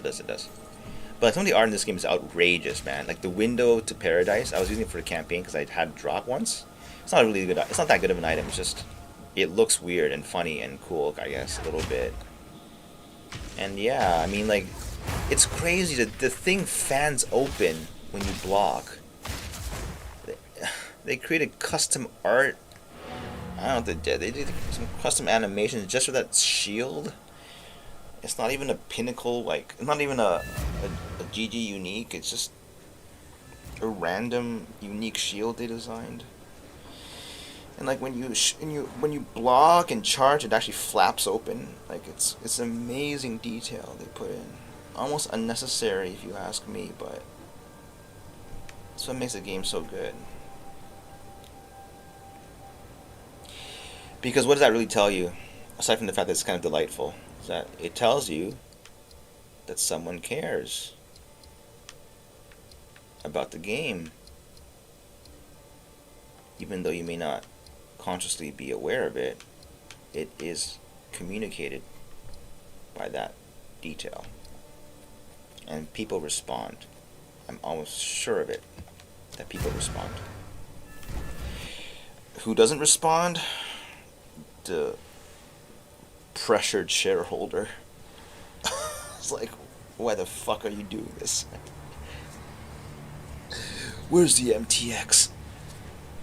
I shouldn't deride them. That's bad. I shouldn't do that. But you gotta have an enemy, right? Otherwise there's no story to tell. And in my case, the enemy is embodied in a very, very, very dedicated financial type shareholder type person who only cares about the bottom line and looks at the bottom line because there's always a better car, there's always a better house. To be fair though, this is the exact kind of behavior we engage in this game, don't we? There's always a better item. You can always make it more divine. So where do you ever stop? You don't stop, because it's a game, right? As a game so eloquently put it, like the infinite pursuit. Funny.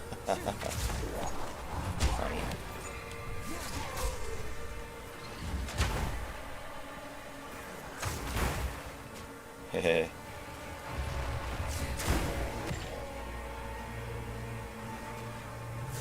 You know, Camille, the composer, for this patch, he remastered Delirium music, but I still don't like it. His music is so good on so many levels. I just don't like the Delirium track. It sounds like just a track, but some of his other music, the music he's done for this game, it's not a track anymore. It's like part of the experience. I can't explain. It sounds corny when I say it, but it's true. Geonor fight is not the same without Geonor music. If you play without the music on, you're like, holy shit, this is just a fight now. I don't know, like, but like with the music and everything, it feels like a story. I don't know. I can't explain it. Like there's a narrative behind it or something. There is a narrative, right? I counted like 7 segments on the Geonor track. 7. That's incredible. Like the earliest recollection I have of this is Street Fighter 2, where if you drop the enemy below like 30 HP, the music changes all of a sudden. There is an alternate soundtrack for every fighter for like above 100 HP and below. It wasn't implemented in the SNES version, but in the arcade version, and it was. And does it matter? Well,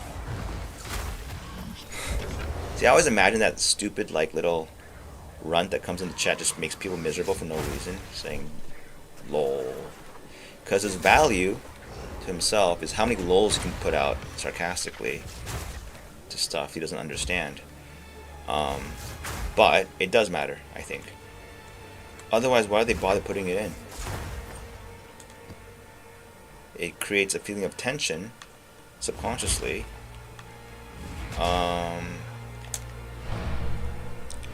When someone's about to get killed. And for a Geonor fight, it is indeed a narrative, right? Like why is that fight so good in my mind? It's because there's a story, and when you approach it, it's expressed very well. Like there's that tension when you're killing off the shovel guys. Like it's like a high like tension kind of string going, and then when he's like when he enters the arena, it's like this heavier like, holy fuck, something dangerous is coming in, or like the fight's about to start track. And then there's the main fighting track. And then when he transforms to a wolf, it's back to the, oh my god, who the fuck is this thing guy track. Like it's another get ready for a big fight. Then there's a fight, the one that everyone remembers is the climatic track, right? When he's like reciting poetry and shit. But you do know that scene in isolation is not that great. What makes it great is the build up to it. Without the build up, it's not the same. Without the build up, like if you just present that the climatic part without the context, most people who haven't played the game go, oh, okay, that's okay. But if you play the game, you heard the tracks leading up to it, and all those sequence, then it sends goosebumps down my spine, like, you know. And then there's actually a kill music for that guy, right? Some of you can even hear it if I say it. I don't know. There's a kill music. How many games feature a kill music for a boss? It's incredible. And not only is there a kill music, there's also a it's all over. At last, he's dead. He got, you know, and Clearfell is free of his tyranny. There's also that track too. Like, oh my god! Like after like he stops wiggling, and that makes the whole damn thing so good, right? Which is kind of missing from the Doryani fight, and not done as well with the Jamanra fight, which is why I'm so looking forward to a very good Act 4, 5, and 6, because I can't think of another ARPG that does a fight that good. It's a really good fight.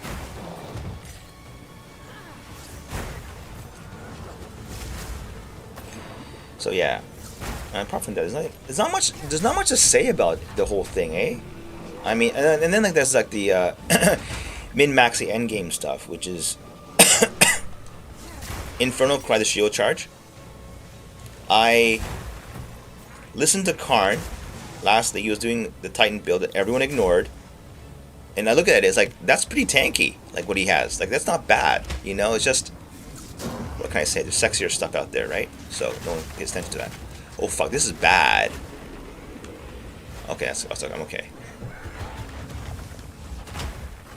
What he had was not bad. The damage he was doing on Hammer the Gods was really good. I don't know. Yeah, I don't get the logic. How could he nerf that? That doesn't make any sense to me. Anyhow, Infernal Cry.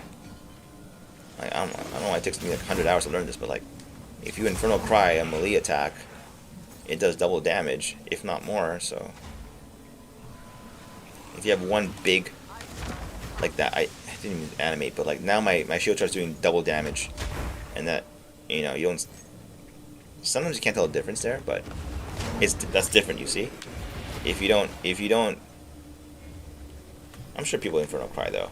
Like this is non-Infernal Cry right here, non-Infernal Cry, and I got killed demonstrating it. And then if you do Infernal Cry like this is a baby Infernal Cry, because I'm not even like, I didn't catch many people. You have to catch people in it. Where is it? Kind of catch. There's no unique. Okay, here we go. And then this will pop. See, like that. Wow, bam. And the next one will too, because of vocal empowerment. Not enough mobs there. But yeah, that's the important thing for bossing. Okay. Alright.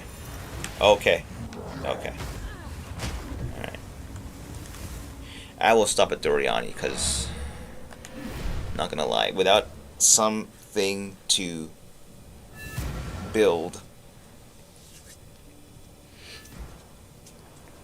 it's boring. Endgame mapping.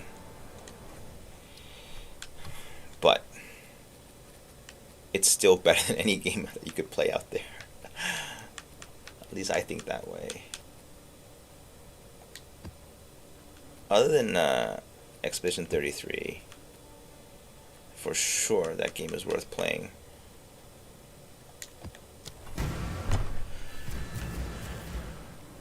The difference between a good composer like Camille and one for, like, let's say Expedition, even though people love the music in Expedition, I don't entirely agree. I don't. The music is too over the top sometimes. It is not. At times it is, but at times it isn't. It is not in service to the game, but to itself. At times, I feel. The reason why is, when I play the game, sometimes the first thing I notice is not what's going on in the game, but the music. getting extremely emotional or vocal. I don't like that. I think the composer's a bit too whatever. Some might argue that's the style of it. I don't agree. There is no style. The music, the game is first. If a movie did that, it would be a travesty. Honestly, it would be a travesty. The only times you're allowed to do that, probably the title, the opening credits, and like, you know, a few, you know. Other than that, what was the saying? Someone worded it best. Like, it's something like what the guy said in Budapest Hotel. A good concierge is like invisible when unneeded and there when he is, like something like that. And that's what the music should be like. And perhaps if it is exceptional, you will remember him. But it is not his thing to be remembered from the get-go. And the music from Expedition 33 is a bit too much like that. Not always, just sometimes.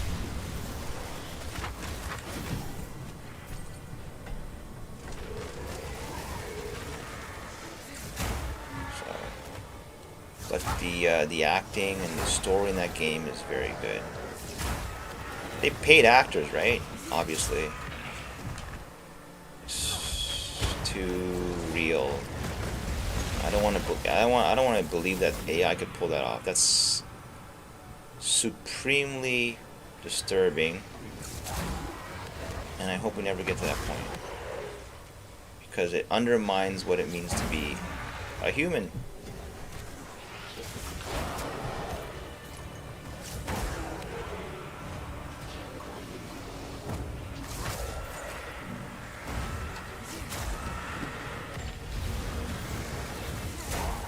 This is well done though. This zone, the Megalith is very well done. Like they got so many extra zones like this in store for us, right?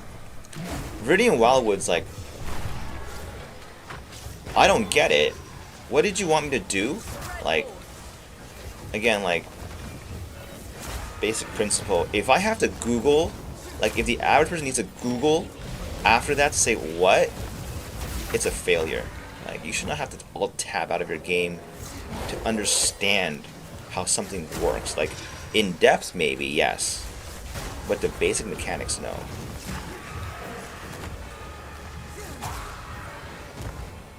And I don't understand the basic mechanics of, I guess it's for PoE1 players, like you kill shit and like grab boxes before the darkness envelops you. And the same goes for the PoE1.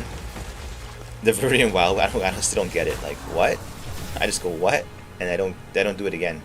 Like it's not clear to me what should be done. But like other mechanics, like all those boxes, ultimatum, that's very, and I get it. It's like okay, I see what what this is about, and I don't need to look up guys. It's clear to me. This is what it's about. And as someone who's made shit before, it's never the onus of the user to come forth and do something. I don't know, like they're the user of your product. You are in service to them, right? It's the other way around. The fuck? Can't see him.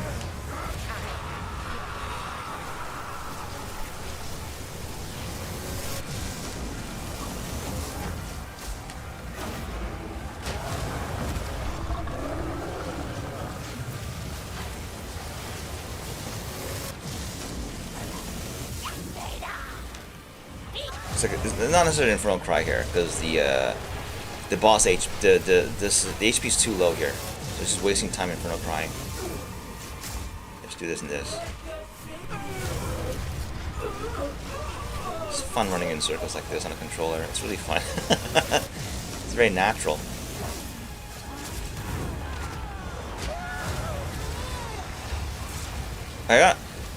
I'll do a shield charge here. See if it does it one shot the boss. No, it doesn't. Not even close. Did I have Infernal Cry? Oh shit, this is the... Here's the worst one. Ooh.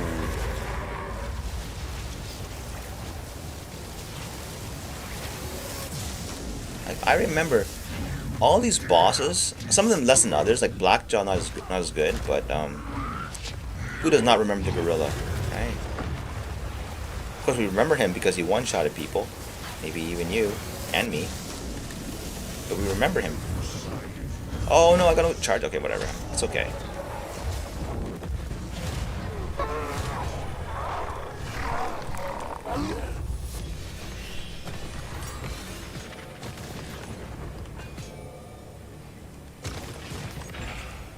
I don't know. Was a clip. I forgot what it was. I think it was when I was reading, like watching the. What do you call it? The What is this? Oh yeah. Now I know why they do tinks. Ever notice that on build guys? They have to include the tink, whether it's low key. They don't want to call it out, or they do. You know why that is? I realize how come, right? It works. Like, you have the retention graph. I've never done this before, so I wouldn't know. But I noticed that. Why so many tink clips? It's not part of the build. Technically, the tink doesn't indicate the build's good or bad. Even bad builds get tinks. So why? And now I understand, because looking at I didn't watch the rest of it. I quit. No, wait, no. There's a graph that you get for your videos. I was like, whoa. And then this tells you exactly when the user showed more or less interest. And there's spikes. Yeah. So from like, I don't know what it was for like videos. I was like, wow, like people don't want to like watch this stuff, or what? Why is this a spike here? And like, oh, yeah, I can see that. I see why. And I guarantee you, I'm guaranteeing this though, from my own just theory, that if you make a build video and you include a tink, there'll be a spike there or something. I don't know, something of that. I don't know, of that nature. Pretty sure. That's why. And I was thinking, like, Exiled Cat, I like his videos a lot too. You know, he mutes all the audio in the game and then goes out of his way to include the sound effect of a tink for when there's a divine drop, or whatever it is that drops. As a person who watched it before editing videos, I thought it was like part of the... That's what good editing... When a good editor does his job, you forget it's edited. And I never noticed that, but like, now I do. And it's like, he muted the game audio, but then he has to re-include a separate audio file in the timeline for the tink. Oh my god, like... So, to me, what that tells me is the tink is not just a tink. It signifies something extremely, extremely important. And then that makes people who could include tinks but don't, well, that's something, right? Right? It's confidence. Or laziness, one or the other. I don't know. They don't want to stoop to those levels, or I don't know what it is. I don't know. But the tink, yeah, the random oh my god moment, right? And but like, at this point in the league, what are divines gonna get you anyway? Like, let's say I have a chernobog's pillar, nice graphics different, maybe do more damage, but it won't be like a night and day. It's not like I go from like 100 to 200 damage. It's more like 100 to 130. And then I'm down 60 to now I think 80 divines. I don't know what it is. And then what? It brought me like 10 minutes of joy, if not that. And then it fades into the pile of gear you already have as another item you will never not care about in That's part of the game, right? But not for 60 divines. Or 80. Or in astramentis' case, 100. Insane. And certainly not worth paying RMT money for. I cannot comprehend that at all. At all, at all. I cannot. I just cannot. I just cannot.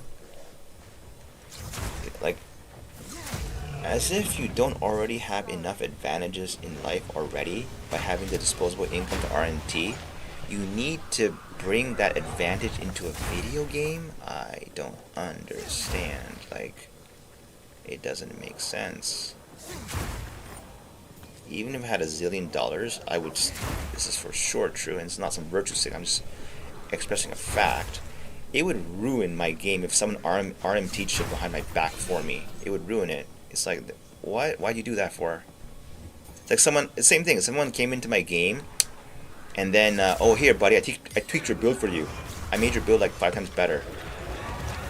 This is my game, not yours. Excuse me. Like, kind of a feeling. Like, I'll do that. That's why I'm playing. Like, you know, like, I don't get it. Something's missing from this whole equation. Although I can certainly understand people who are selling their divines for money, like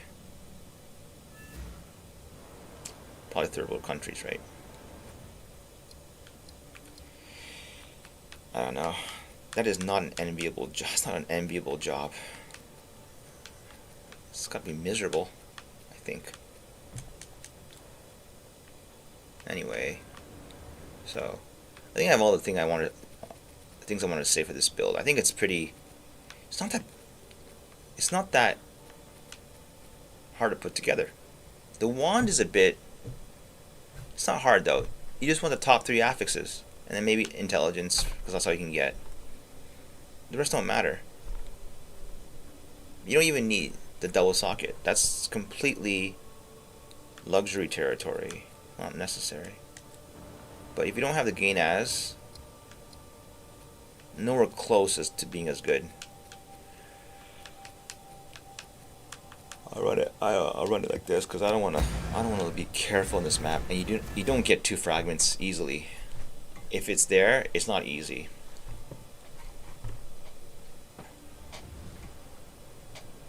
So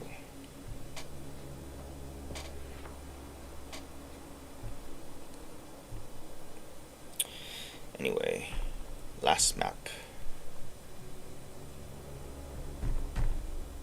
I do wonder, what did I want to try? I want to try some things though. I forgot what though. Fuck. Oh my god, I just don't remember. These things I want to do, like, kind of off, like, whatever. They're not playing the game. They're like, you don't play the game when you do this. It's like,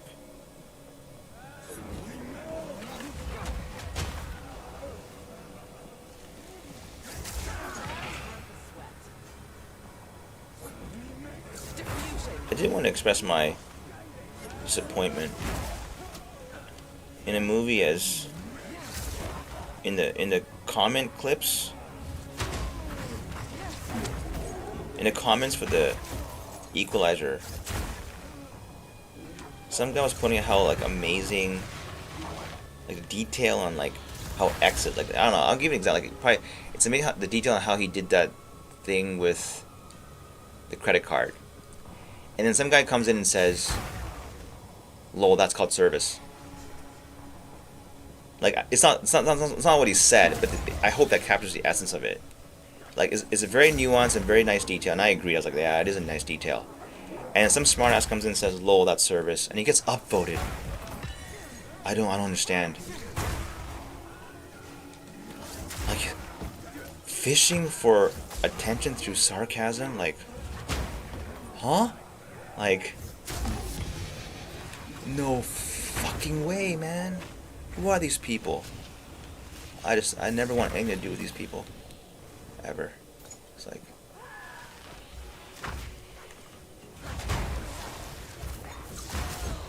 they're probably the traders. I don't know if this personas exists, you know? I'm not traders in general, like, but they know that stereotype. Yeah.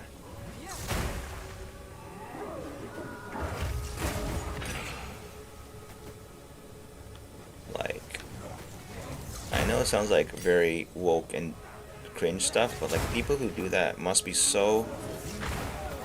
I don't want to be like a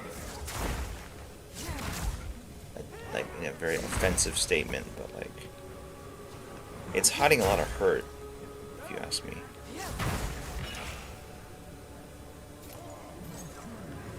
Or they're not comfortable with the hurt they've experienced. I don't know.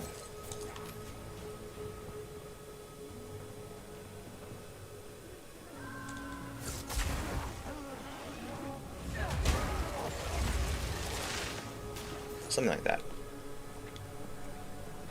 Look at that. On PF, I can like be so lost in thought. This is an unmodded map, but I did that on purpose because I don't want to get stressed out over some random shit. So and I totally lost kind of the counter, huh? On the temp chains thing. I don't know. I forget anymore. That's the thing. It's like that thing is like the thing I heard about backup plans, like the backup storage. Some guy quoted in one sentence, "A backup storage plan that requires you to remember something is doomed to fail." I was like, whoa, yeah, that's true. Okay. That's a very, very, very good point. It's a very good point. Like, I was thinking when I do that counter, because I'm going to forget, and I forgot. Yeah. If it was automatic, like, it would scan my screen for the temp chains icon and then up it, and then it's good, right?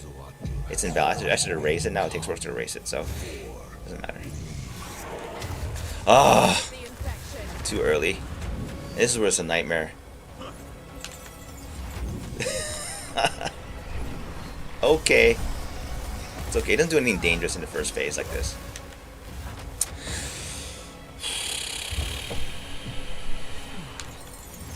Got him.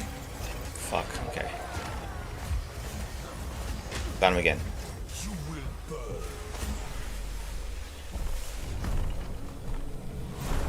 What? Phase, you motherfucking bastard. Phase! Please phase. Why? Why are you doing this? Come on. This is cheating. What? Huh? Exactly. What the fuck? This is a bug. Report to GGG. Please. Oh my god. That is too much. Bonus attack. There is no escape. Existence is merely energy. Oh boy.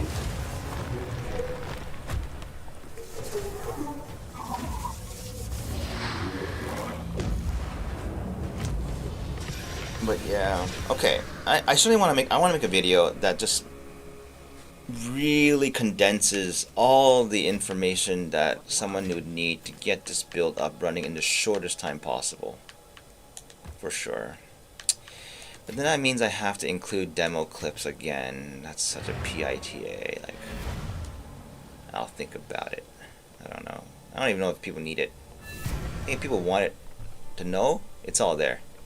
It's just ideally that video should have been less random talking and more editing, but I don't know. If I can find something interesting to do with the editing, I'll do it, because then it's fun for me too. Like, I enjoy it then, because it was fun to edit.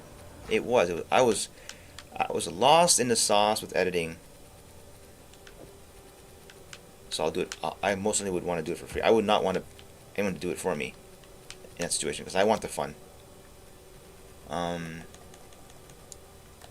And that's great when it's like something you want to do naturally is in line with what other people want. Ooh, that's precious. That's very precious, right? Because they might even be willing to pay money for it, and then you can do something that makes you happy, and you get paid for it, and that's, well, that's the dream, isn't it? Because if you're stuck doing shit you don't want to do, you call that work, right? What the fuck? What? Oh. Okay, this is so unclear. I don't get it. Like, oh man, this UI on controller is a disaster. Or I don't know. They should rework it, because for the life of me, I can't. It's so difficult to navigate. The MBNK team did this, you know? And like now for this one to go back on my one, I don't know. I fucking need like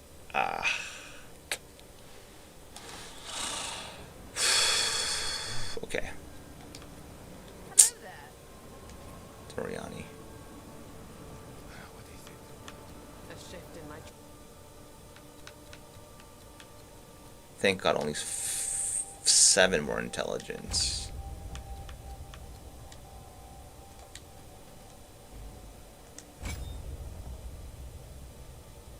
Oh boy, that pops up too.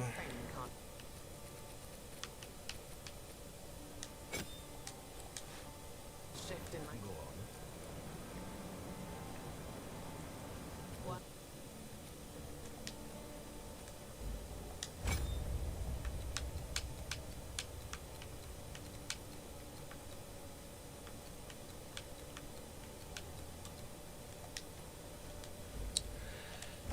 Okay. Infect. Okay. I got my fragment. I got paid.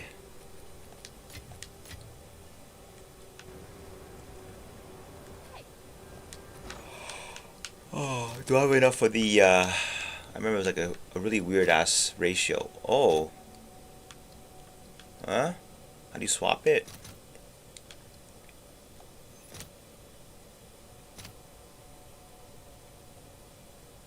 Huh? Chaos orbs are more valuable now? I'll keep it then. It was 20 something yesterday. Okay. What else is there to say about this? Wand, and then Plaguefinger, but that's kind of like just throw it in. And Ice Fang Orbit. I think that's really good for bosses because they move slow. Well, you know, it's easier to dodge when they're not moving so fast. And what else are you going to put in there, right? So.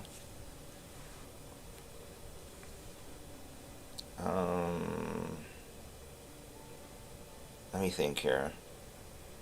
I did Titan versus Pathfinder already, and this build might be okay with Witch Hunter, I thought. Because it's for bosses, right? The Decimating Strike. But then I was reading like 5 to 15. Oof. I don't know what it is. Like, it should be 15, 10 to 15, 13 to 15 or something. If it was... maybe. I don't know. I wouldn't run Witch Hunter though. I would do... And Gemling maybe, but not really. Because... Gemling is really strong because of the quality node. And that... Like, actually... It could be a case for Gemling just because it has quality, like 40 quality. And like, I know on Flicker Strike, quality on Infernal Strike is really good. Like, so... You don't get just double damage, you get like 300 or... But I don't know about Gemling though. Probably not. No, it'd be okay. It'd be okay. Hard to say. Anyhow. Alright.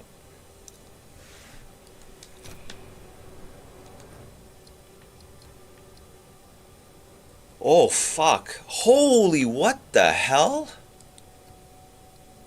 Huh? Oh, man. Now I can't stop.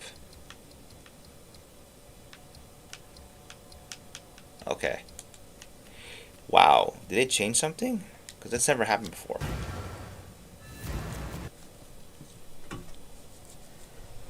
Let's see. Still, though, nothing I can get for those tower for the stuff.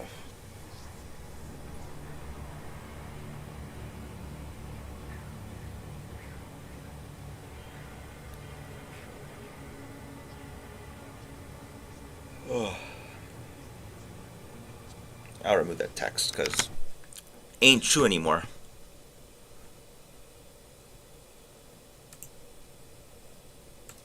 But for a short time, it seemed like it was only 1 in 5, and now it doesn't seem like. Well, yeah.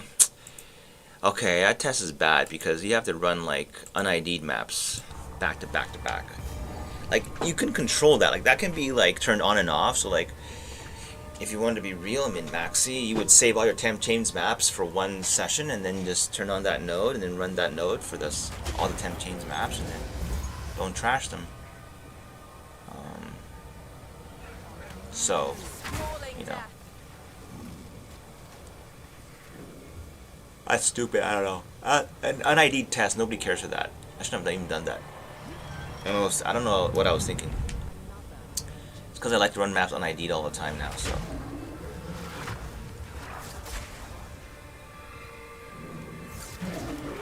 Only because it's one step less. If the map came ID'd and you had an extra step to make it UNID'd, I'd run it ID'd. Like, it's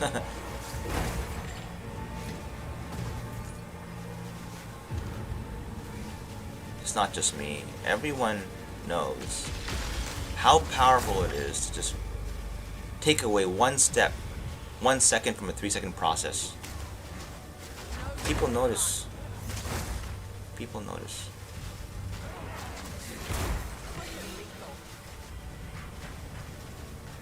That's where the sarcastic guy is really annoying.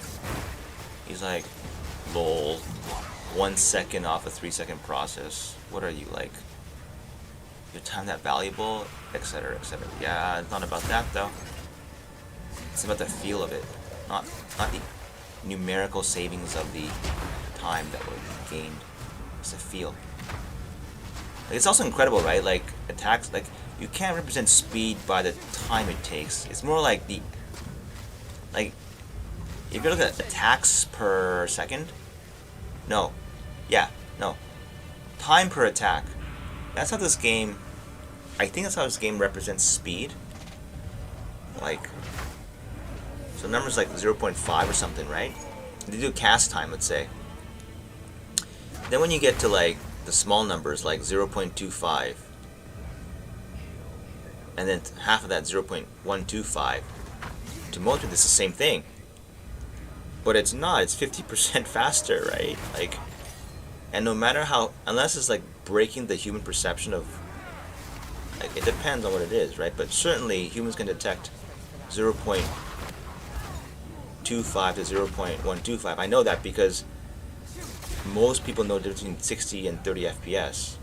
If I'm not mistaken, 60 is 0.16, right? Frame time. And well, then 30 is double that? I don't know, I could be wrong. Is it 0.08? 60 is 12. No, 60 is 12. Right. Haha, makes sense. 12. No, is it? Yeah, I don't know. Whatever. Looks like that, right? 12. 12 I missed. I don't know. Oh, 14. Yeah, 14. 14's correct. The bottleneck is the FPS. Right. Something like that. But like, yeah. It's weird that POB is almost like, I think you can't learn this game without POB. Which makes it like really weird. Like, you can certainly play through it, but I can't see how someone would actually enjoy it without POB.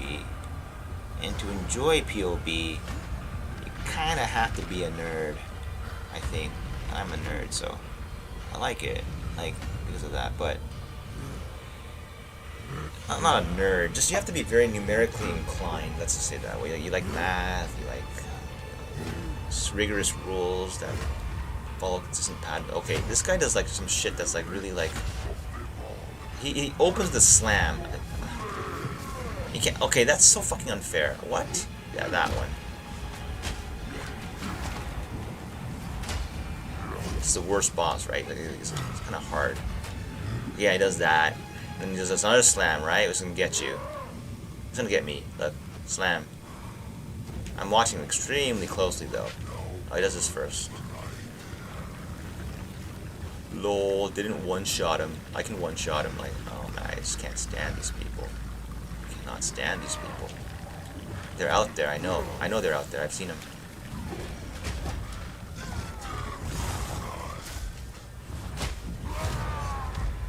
And for streamers who have to make a living off this. You have to put up with it. Holy shit. No wonder why they become so... I don't know. What is a word? Tired of dealing with stuff like that. But then again, one could argue if... Holy, 2 Valve Foundries in a row? Okay, I don't want to do doryani, but I want to do that jamanra guy for sure. I think it's exhausting to deal with people like that all the time.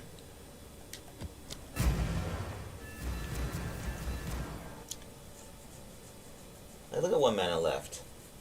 This guy, he's so fucking brilliant, right?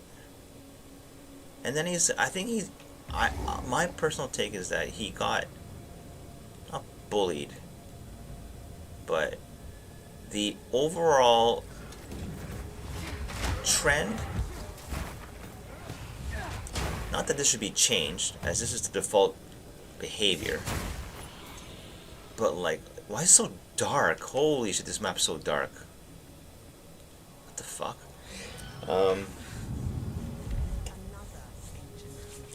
Like, everyone's, like, he was saying, and I thought, this is true and sad. You guys only watch me because of the build I made. Like, the Mjolnir, was it Mjolnir? It's true. Like, you know, I wouldn't be watching him if he didn't make that build. But that's the way it is, right? And it's also kind of sad, right? Because... And, so that's why he's so pressured into making another build that's like of equal quality level. Then like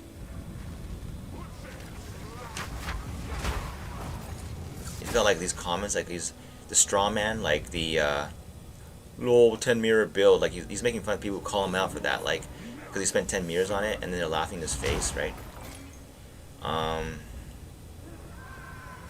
Just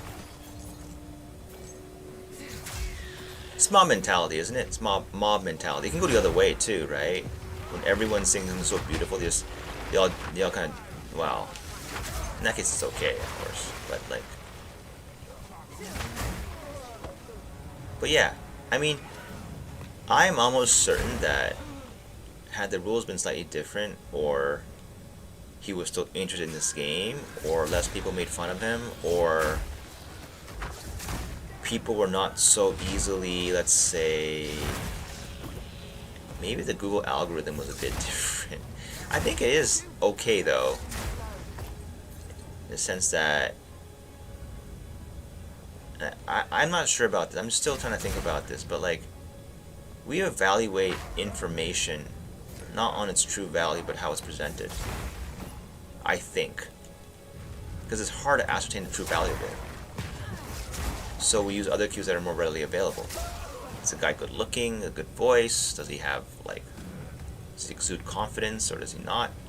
But those are not indicators that confidence can be easily, like, for a narcissist, it can be easily, like, misplaced. Let's put it that way. It comes off as genuine because he believes he's that good, and leading you to believe he's that good too. But he might not actually be that good because there's no metric to evaluate it, right? These things will be corrected in like sports, for example, to some extent, because if you don't put up the numbers, then, well, we can all see you don't put up the numbers, so you're not as good as you exude. That confidence is misplaced. But for building a build in this game, you can easily steal that, adopt it to your, as you made it, and put your own charisma spin on it, and then the credits all go to you because of the way humans behave. And I think that's at play here a little bit. Right? It's incredible. I don't know. It's hard. The truth behind this is really will be forever to me. The entire truth will be a mystery because we need metric. We need, as with everything, we need like hard evidence and numbers to truly understand it. I think in a way. You again.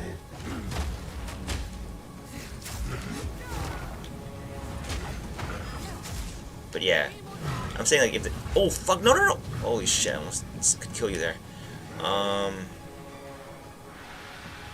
If that guy was still racking his brain on this, he could make Indigon work, right? Like, He could. Or like, we could be seeing other amazing builds. But I guess because he operates entirely within POB,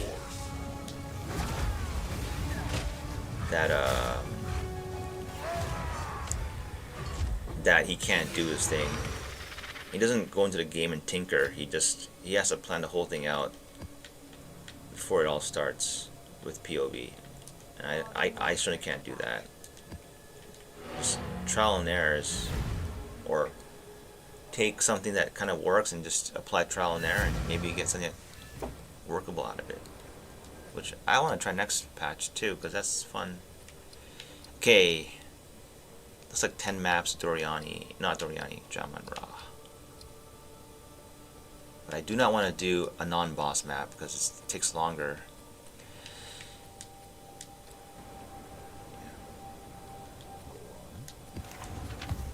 Of all the PoE streamers, he has the most one-liners I will never forget. He's like...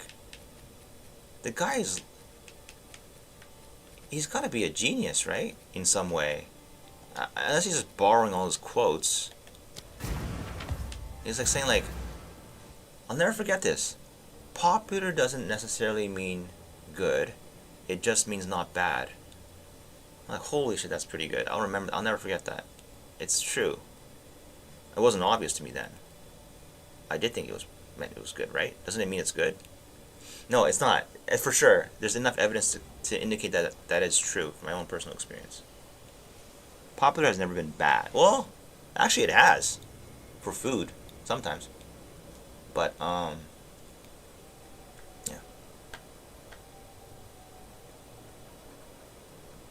I think on Google, though, this is skewed even more to the good side. I think. Like, what the f...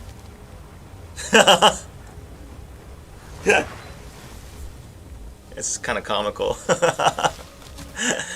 Oh my god. Aw, oh, man. If I was like... I'm sure a big streamer would make someone clip that. It's kind of weird. Funny. That's good. Wow, shader death is a thing. What the fuck? Like, that's allowed? That's also an unfair thing with the controller. You can pause and change your options.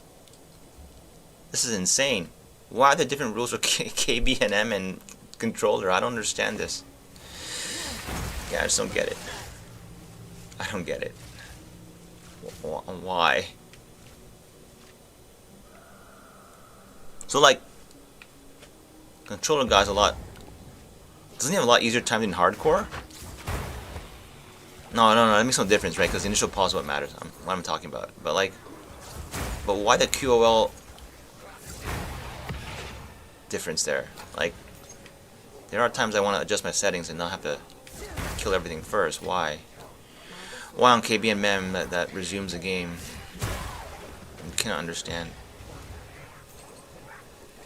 I'm mystified by these things.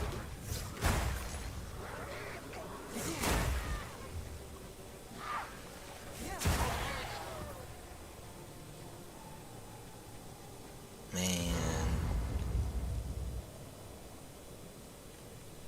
Okay, let's get back on track. And that's it. I'll condense something like that. That's all that really needs to be said. Yeah, the rest is just details. But I don't think it's that hard to assemble, right? Anyone who knows PoE would assemble this. Okay. That's lightning breath this time, huh? Oh, other mobs? Sweet. What? Should have killed the mob, right? Doesn't look good, huh?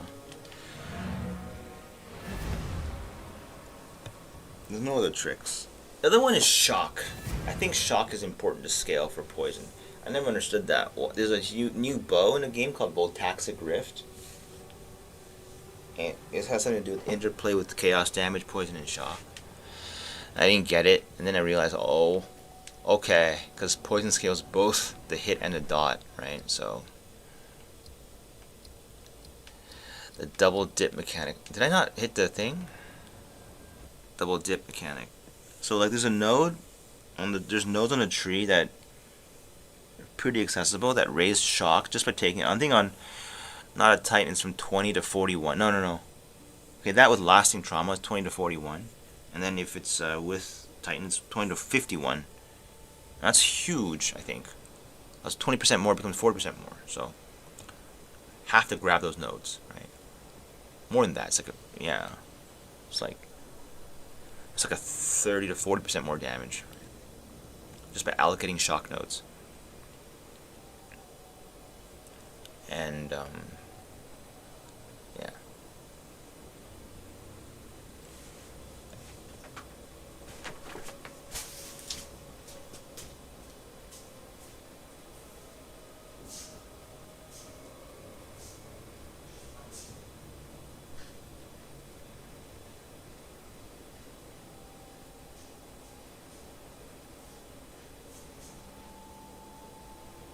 And what else?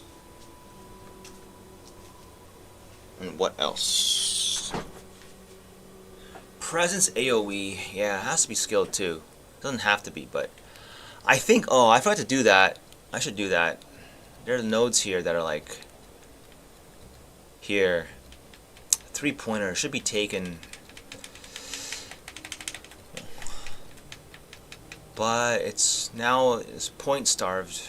Like, yeah. Lay Siege is also really good. This is so good, Lay Siege, right?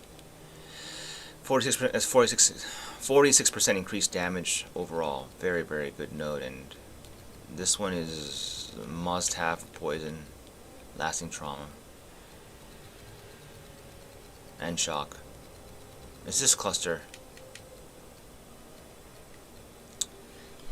45 plus 30, 75. So you're almost getting the full value of shock again. So like it's like 15 shock maybe. All this is giving you, and then double dips, right, with poison. So these nodes are giving you like 1.15 squared. 1.15 squared, yeah. More damage, which is good. It's very good. I can't. Let's see, presence here, huh? I tested it the other day. Where's the? Oh my god. GG. This is gonna be like the 50th time. I thought killing the boss would do this for me too. QOL thing, seriously. This is cool. I've had enough though.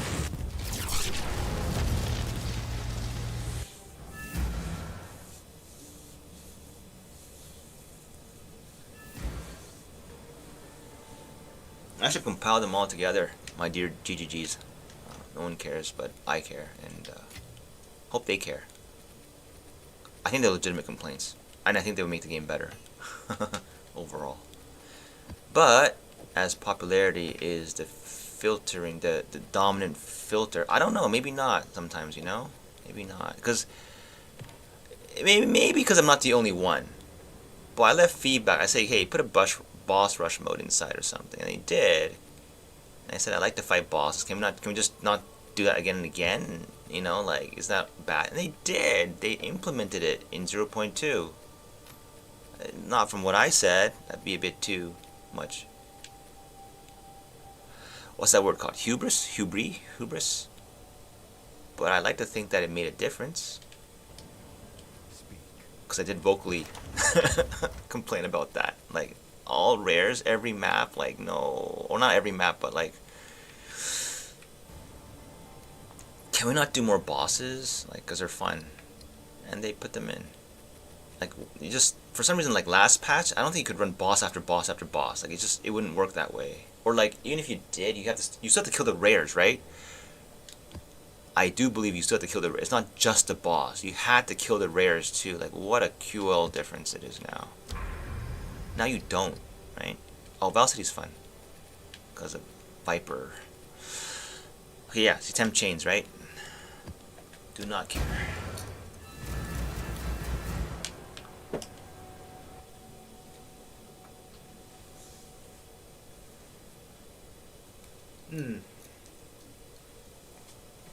Oh.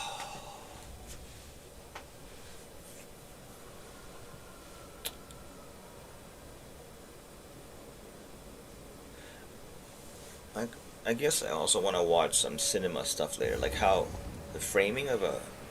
This is totally unrelated, just from my own curiosity. Cause like, it all means shit when the guy's like semi zoomed in, super zoomed in, hyper zoomed in, that his forehead is cut off, like from the frame. It's not as it's not as simple as I think it is. It's like intensity, I think, like, but it's not just that. And then there's a whole sequence in it, like, you know, like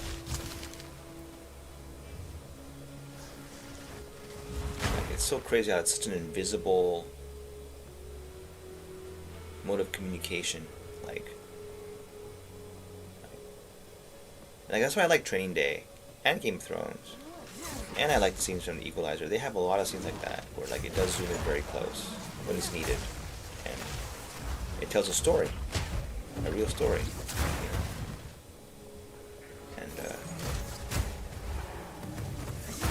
And clear obscure does it a lot, right? A lot. The facial expressions. I think obviously the guy who made it knows it. It could have been a filmmaker for like there's a filmmaker on that team, isn't there? Has to be. There's no way that happens by accident. Everyone remembers the ending, and the ending is largely told by facial expressions, which is insane. Like, think about it, right? How do you script that? Like, how do you write that down in the script? That's crazy. I don't know, like. And what was the thing? I don't know why this is, but like they said, like, as a director, the worst thing you can tell an actor is just be sad. That's interesting. I was like, well, why? Can't he do that? I don't know. That's interesting. So what do you tell him? Like, it's interesting though. It's really interesting. Just very low HP for a boss and Viper here. So his map is so fast because they didn't fix this, obviously. They would have rearranged the boss to be like farther along. Alright. I'm gonna stop after fucking Jamanra because this is too long now. Yeah, okay, I can stomach this though. It's fine. It's still fun. But after that, that's it. I have enough notes, I think. Now it's just all this stuff is footage. Just the hard part. It's okay though. It's fun. Just have to organize it well.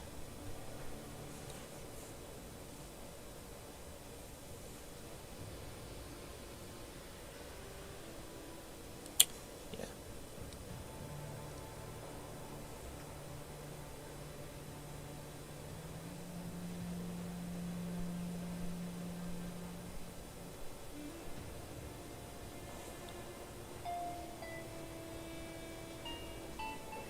I like this song a lot though.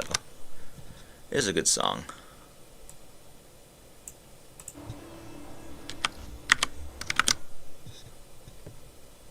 Where is it?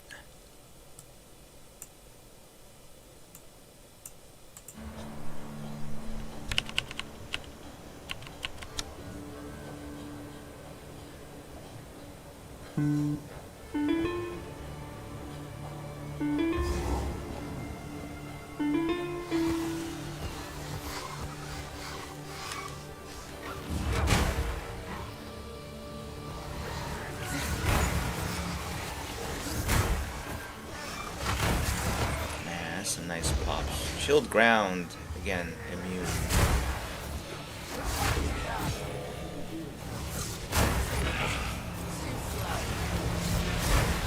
I miss the sound.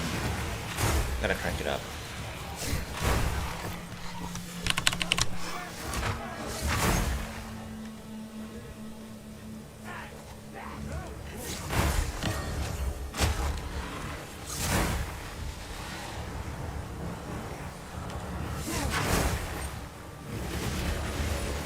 That's pretty, man. The snow and the red, the water. That is gorgeous. That is gorgeous. Holy shit.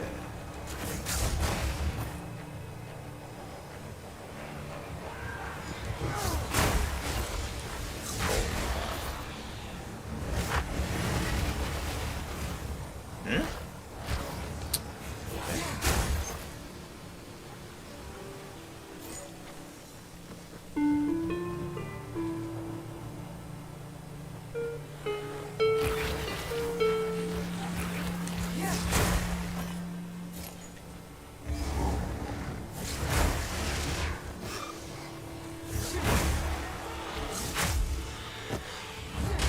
What the fuck? You guys, is that an obstacle? Holy. What's there? What is this? Why was I stuck here?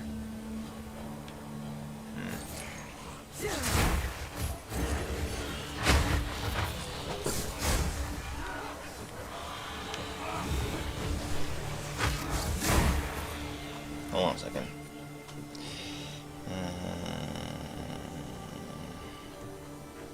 Okay.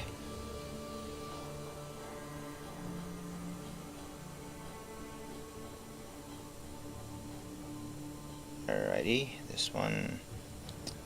And I want, let's see. What the fuck?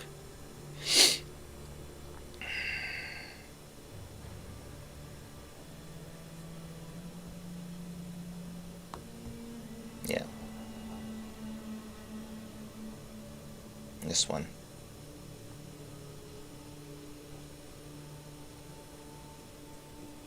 Fuck.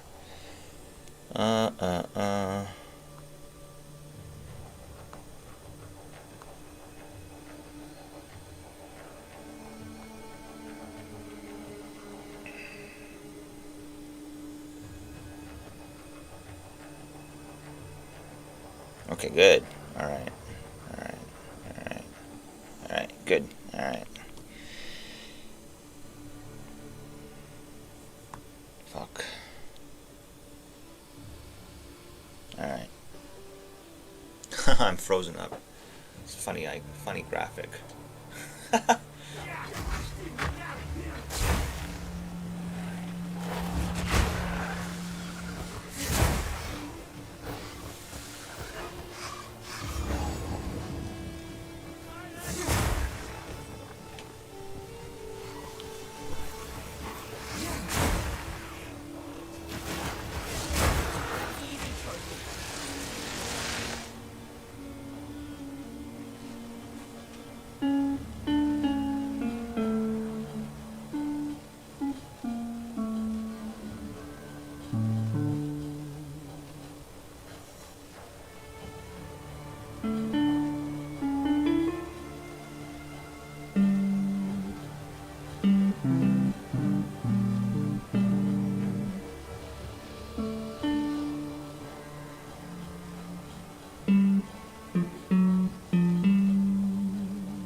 Oh shit. Okay. In Alright. fact, Forget that.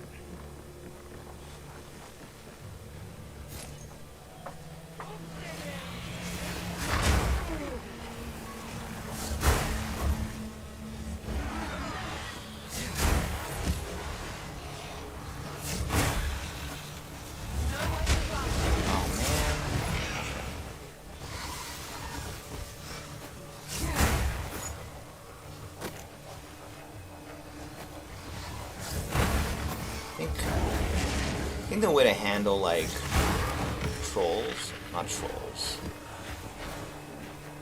the unpleasant people is to understand their nature. It can be overcome easily. I think like Five Gun's really good at that. I think. A lot of people are good at that. They just handle that stuff with much grace, as to say. It is a skill. It is a very good skill. Just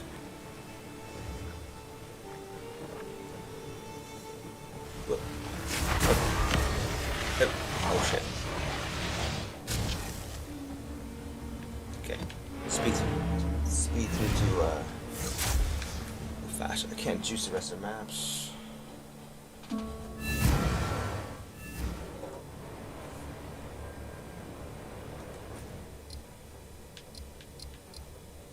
Holy, that's so close. I gotta do both of them. Wow. Wow. It's fast.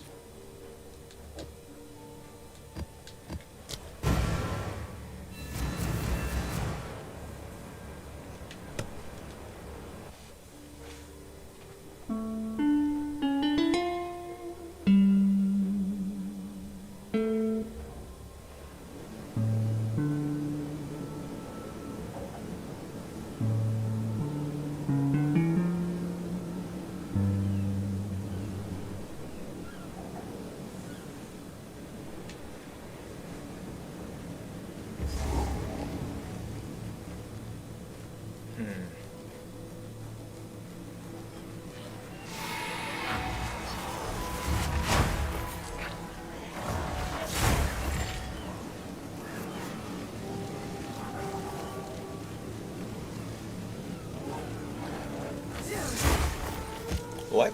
That's an unexpectedly small pop. Oh, okay, it's fine.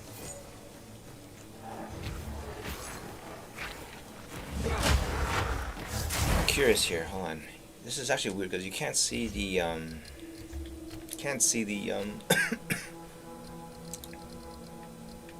There's one that says left, right, on the interface. Yeah, panel mode, like you just do left or right. Okay. And then this way, you can see your presence, right? What? This is a... Huh?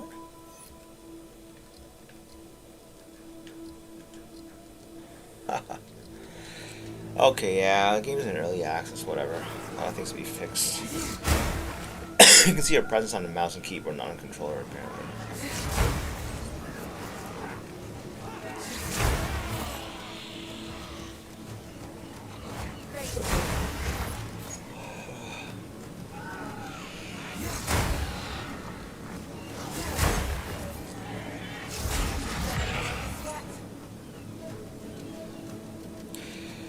Although, I have heard people say, why can't this game just be sand spit all the time?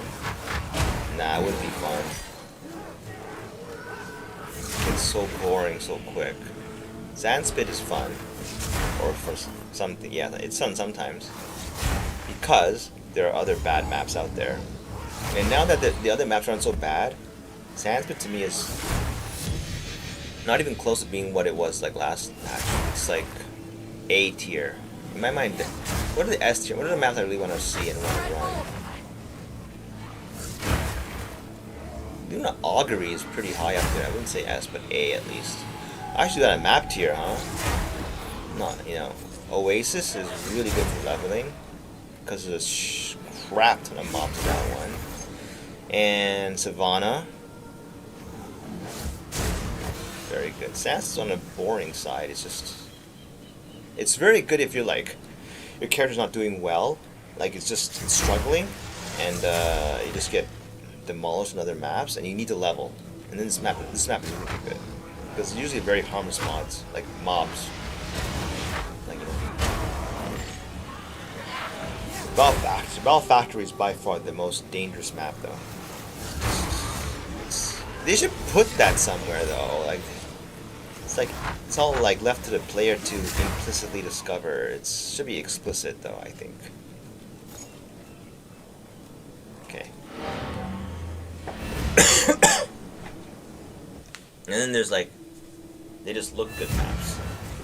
Like Lofty Summit. I mean, those are rare maps. They just never, you never see them. And there's definitely a frequency bias towards Steppe, Savannah, not Steppe, Savannah, hitting Grotto, me at least. I've run so many Savannas, holy shit.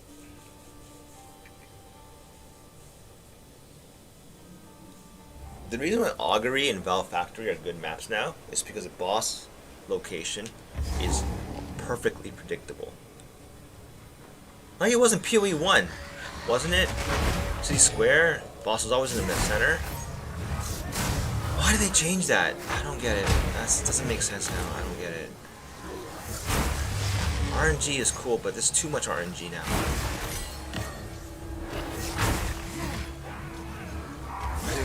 It should revert it to be like that, the Bell Factory and the Augury style. I think it's better for the game. The Savannah boss should always be the same location, not this corner hunting we have to do all the time. It's a little bit stupid. I do think it's a bit stupid.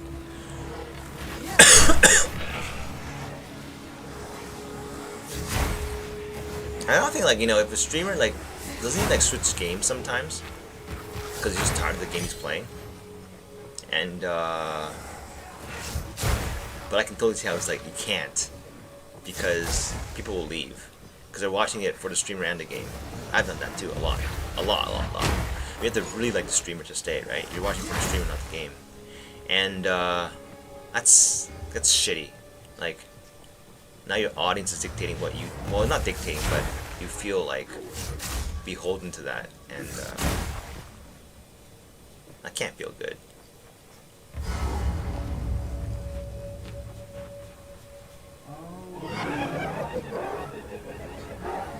Also, making a living off streaming is not a...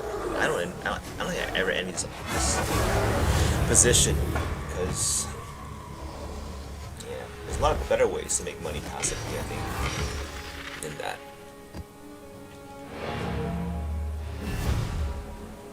Like... I don't know. iPhone tap? I think that's maybe not so easy anymore. For fuck's sakes, GG, please stop this. Please. Oh man. This shouldn't be a thing, man. It shouldn't be a thing that it's a challenge to easily access your map device.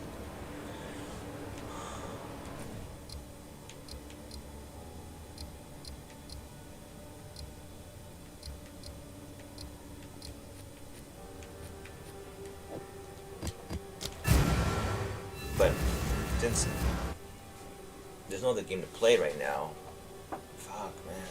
I don't want to look for one. I should look for one. Guess I could try again to play through No Rest for the Wicked. I don't know. It's just... PoE ruined everything. This game is just too good on so many levels. It makes other games extremely hard to play. Like...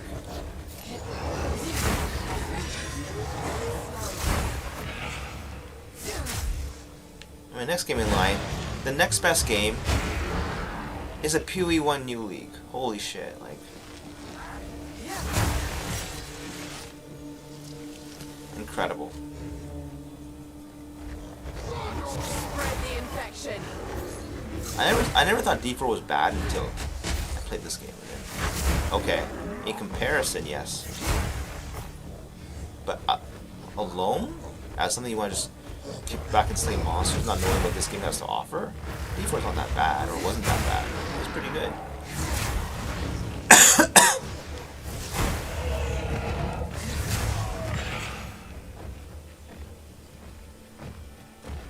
Oh, that guy's big.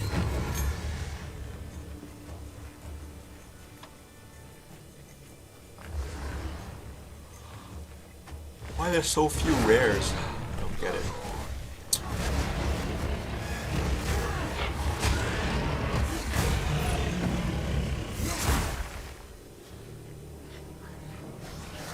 Hidden Grotto is the worst. Almost the map's so large. The boss is either in or outer circle. You never tell why. Like, all the whining here is always about maps, endgame, UI content. This can be fixed. This can be fixed. This can be fixed. It'd be an enjoyable experience most of the way through. Tablets, tradable through the currency exchange. Or, better yet, no more tablets. Something different. No more tower, no more tablets. No more maps, no more. I don't know, or something. That's a hard problem to solve. Worth solving. Up. Oh. Fuck.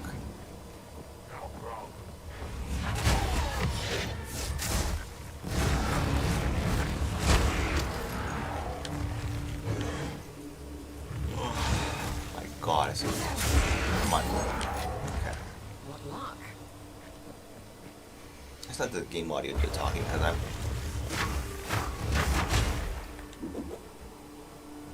I think more like, for now, I ran out of things to say about how to make the build better, or how to make the build better. Actually, I haven't talked about that. I don't know.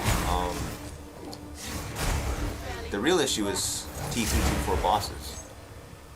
I'd love to see like someone work into like, okay, it's like a 3-shot rotation that's almost guaranteed to be doable. But I just fail to see where you get the numbers from. I don't know. There's something to do with the shield charge though. You can scale it really hard, a lot better, higher than Plaguebearer, but Plaguebearer does a lot of damage just without that much, like, it's gem leveling, which is really easy.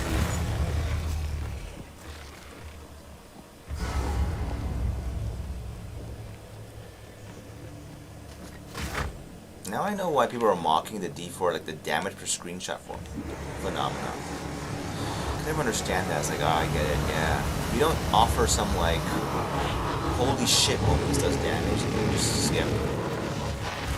So, here it is. That does damage, right?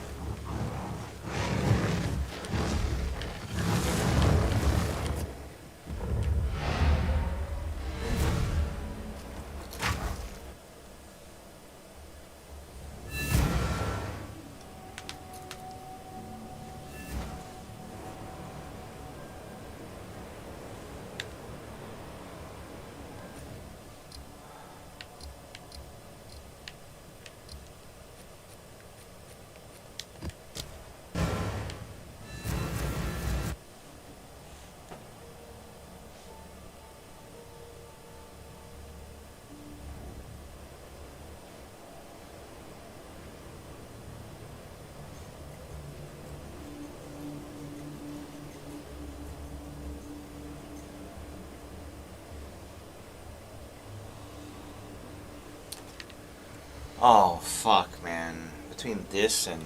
Okay, that's it. Forget it. Something else. I'll play something else, maybe. Okay, that's it for now. I cannot stomach a hidden grotto with kill.